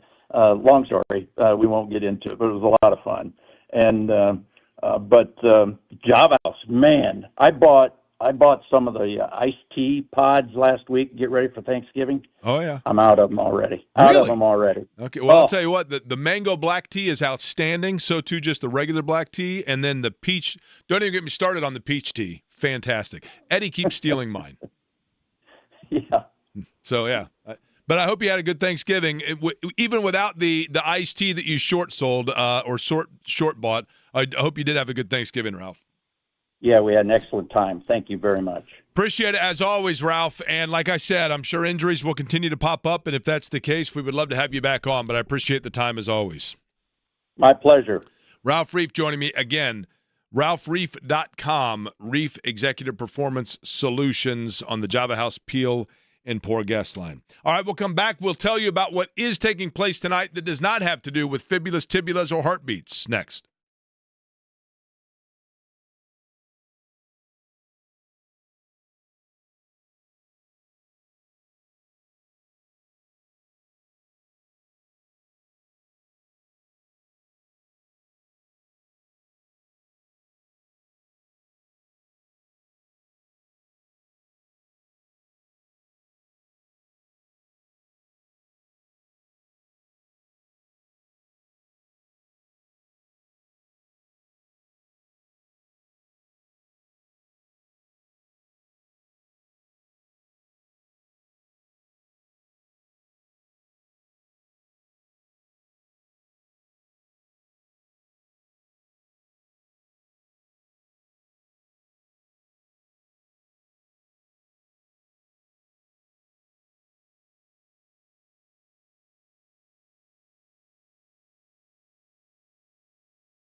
A manic Monday indeed. Are we supposed to get snow tonight? Is that right? Like starting at 6, something like that? What? Did I read this incorrectly? Are we done with the snow? And I can't remember. It's always so weird coming back from like a 4-day weekend like that because you forget when I say, over the weekend, Friday felt like Saturday. So I don't know what day. What day is it that we got the dusting of snow? Was that Saturday or Sunday? That would have been Saturday, right? Saturday, yes. So to recap, even though it was supposed to be Snowmageddon. That's right. Here. Meteorological orgy, as I always say. Excuse me? The drumstick dash was fantastic. Thank you to those who participated and were there. It was fun to see everybody. It was very cold, no question about that, but fun nonetheless. And then Thanksgiving. Zach Kiefer won again, I saw. Yeah, and Lara Overton, I'm sure, also, right? Yes, the two of them, yes. And then Thanksgiving we did a little bit different this year, but I appreciate, and I want to give a shout out. Somebody mocked me for this and said like, "Oh, what'd they pay you? They didn't pay me anything." But I want to point this out, simply pass this along. So, I've been pretty open about the fact that, this Thanksgiving for my family, every year we would do it at my sister's house. And then because of the fact that my dad is currently in, a facility because of the fact he had a stroke in July, it just kind of became a curveball of trying to figure out how we were going to do everything this year for Thanksgiving. So we decided to bring it to my dad and do it within just the activity center at the facility where he is. And that meant like, well, gosh, are we going to, cook a bunch of food and then bring it and hot plates and everything else? And just with everything going on, I don't know if it was my sister or my mom said, you know what, we're just going to pick up Thanksgiving dinner from Kroger and just do it that way and have it there at the facility. And I got to tell you, not only did they have everything ready to go when we picked it up, but it was wonderful. I mean, it was fabulous. They did an awesome, a huge tip of the cap and a huge thank you to Kroger because they just made Thanksgiving, convenient for us, but it kind of made it special, to be honest with you, because we had to come up with a curveball and they delivered. And it was, when I say delivered, I mean we picked it up, but they followed through of everything that you would want. And it was great, and certainly enjoyed it. And the food was great, and it was just a huge peace of mind. So thank you for that. Friday, of course, I went to go see A Christmas Carol at IRT, and it was great. The guy that plays Ebenezer Scrooge every year, Rob, I believe his last name is Johansson, he is outstanding. And it was a great presentation. We had a great fun with that. And then the Christmas tree lighting, I didn't see it being lit, but I walked around the corner and we saw that. It was so cold outside. Bucket game was what we thought it was going to be. Indiana on their way now for the Big Ten championship game against Ohio State coming up Saturday. That's going to be awesome. We'll talk plenty about that over the course of the week. And then there was the Pacer game. And the Pacers kind of got lost in the shuffle in all of it, right? In the fact that all of this stuff was going on. But Eddie, don't look now. And I know that Ray J. Dennis, they've made, another change on their roster. Mm-hmm. But Jay Huff in particular, they're starting to figure it out a little bit. Now, do I think that they're going to salvage their season and get themselves in the playoffs and whatever? No, I'm not going there. But I do think that the Pacers are starting to show Rick Carlisle gets a ton of credit here because they've just kind of figured out how to play with who they have. And you don't have Neesmith out there, and you don't have Toppin out there, and you don't have Halliburton out there, and obviously Turner's gone. But Jay Huff is starting to play quality minutes for them in both rim protection, and he can hit threes. And he's kind of surpassed Isaiah Jackson, to be honest with you. Jackson's an interesting one in terms of what you want to get out of him and how long you do you extend him? Do you resign him? Those are questions for another time. But they are in action tonight. They're taking on Cleveland. Sagababa for the Cavaliers. That's the second game of the back-to-back. Where was Cleveland last night? That's a great question. Let me guess. I'm going to guess that Cleveland last night was in Washington. No. Milwaukee. No. Chicago. No. Orlando. No. All right, hit me. Where? Cleveland. Oh, they were at home. Yeah. Okay. They lost to the Boston Celtics 117-115. You know, I should know that. I think I watched part of it. Cavaliers have now lost 3 in a row in that game. Peyton Pritchard had 42 points and a triple-double from Jaylen Brown. Evan Mobley's 27 and 14.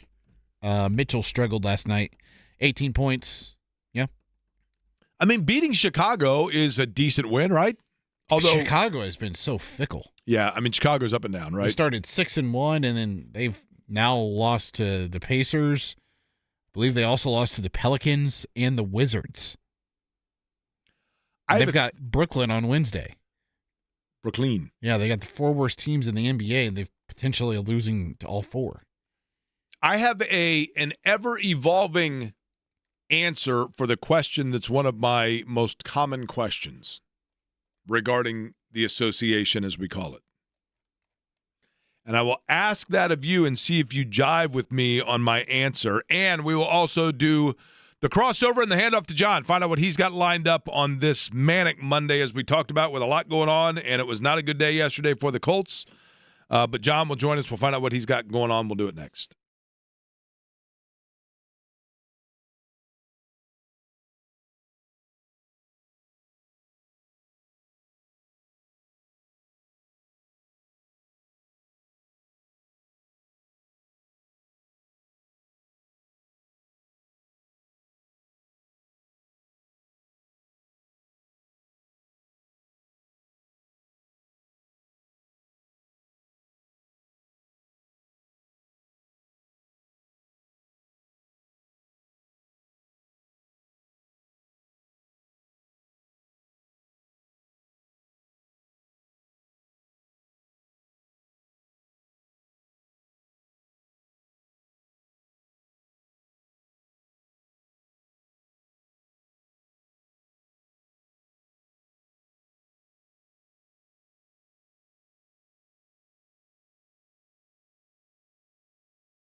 J&V will be in just a couple minutes. We will get into what he's got going on today. Thank you to everybody for participating.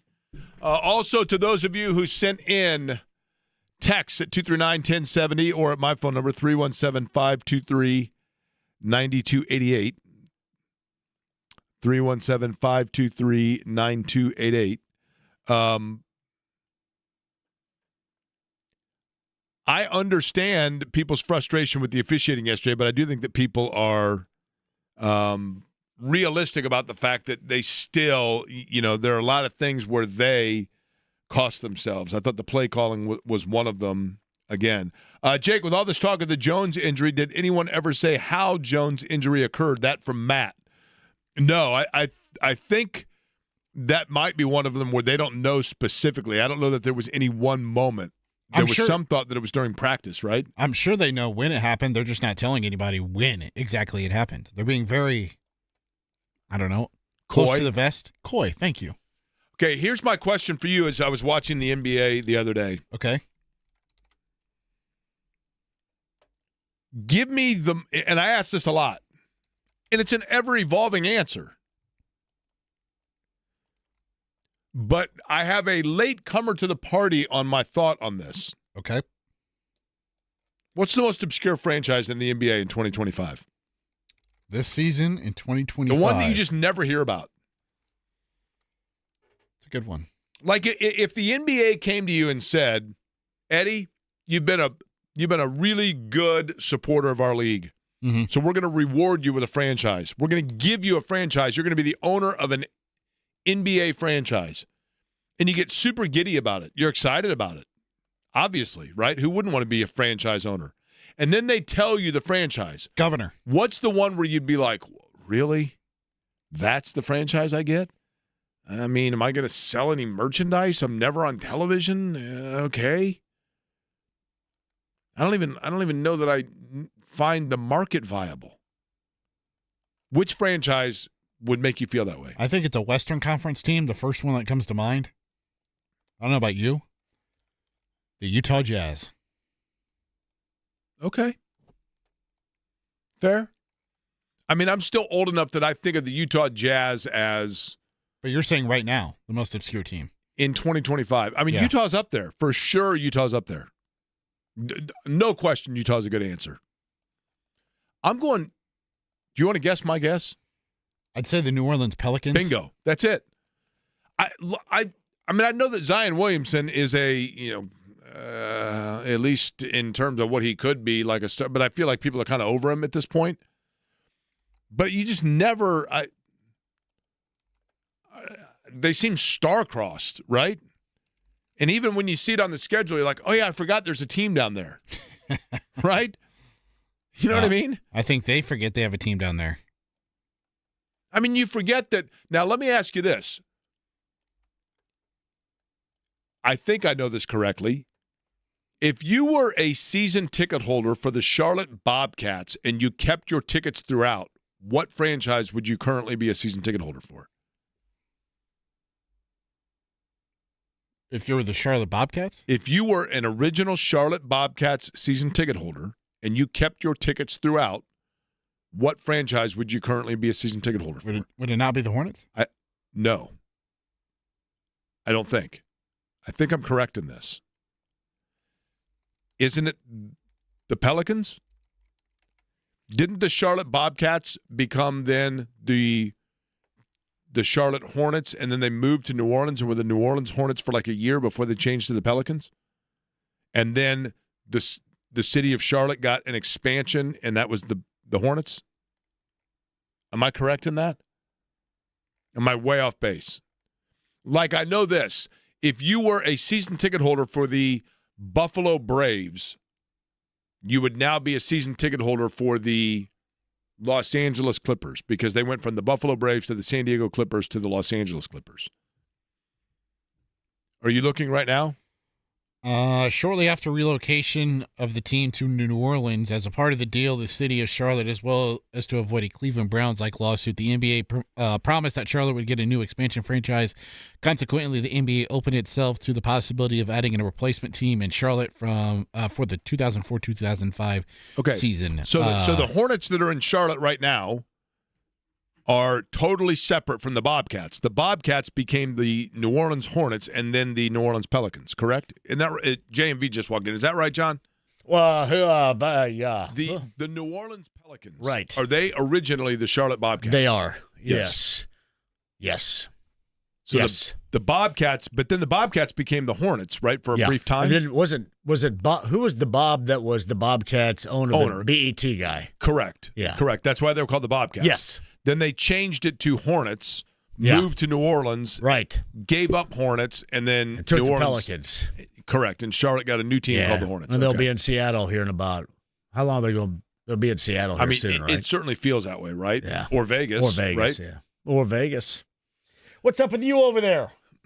I'll tell you what. You and I were there yesterday, and Jones's mobility and Gardner's injury. I mean, those were the two big storylines, but frustrating nonetheless. I know that play call in the end is what everybody's talking about, but just a game that multiple occasions I thought that they fell short of what they needed to do to grasp the game itself, and now all of a sudden here we are. But what's lined up on your big show today? We will do. I think we're 30 minutes, minus 30 minutes today because of the roundtable and the Pacers. So I'm assuming Holder and we'll bow out respectfully. But now this week ought to be fun, though. Oh, it's hey, great. bullseye passes too for that pre-Big Ten party, which should be a blast downtown. I'm in a place on Friday called Tiebreakers on Mass Ave. Have you heard of it? Tiebreakers. I have not. Have you been there? Never been there. It's got to be new because I've been to like everything. Right. Yeah. So Tiebreakers. Where is it on Mass? I go so far back. I was at Beef O'Brady's when I first started. I remember the Beef. Is there still a Beef O'Brady's Bowl, by the way? You want it? Huh? I think Beef O'Brady's are in the South. Beef O'Brady's. Here's another one. Majors Sports Pub in Carmel. There's a place called Majors.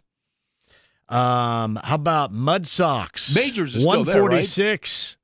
And, Hazeldale was Mud Socks. Okay, well, that makes sense because there's a whole, the Mud Sock rivalry. That's that and time all that Kent Sterling came to watch the show and see how I was doing. Is that when he said you're unique and organic? Yeah, I think he did. Actually, he was working here and he won something from NDE. With all due respect to Kent, there's nothing more nerdy than that. Seriously. So you were working for WNDE? I was working for NDE doing a live show, and he was there and won something, and he was working here at the time. Did he accept the prize? He's Kent Sterling, of course. He's giggling all the way down the hallway. Did he make a video about it? He made a video about it. No, with all due respect to Kent, if you won something from a different station, would you do it? Would you get it? Would you take it? Highly unlikely. How's that? Highly unlikely. Pacers in action tonight. I will be We're there. so we'll ethical. Be talking about Aren't we ethical? We're ethical. We're unique and organic is what we are. That is the crossover, by the way, brought to you by Love Heating and Air. Love-HVAC.com, 317-353-2141. John is up next. An abbreviated version, but award-winning nonetheless, and we will be back with you at noon tomorrow. I thank you for listening to Aquarian Company.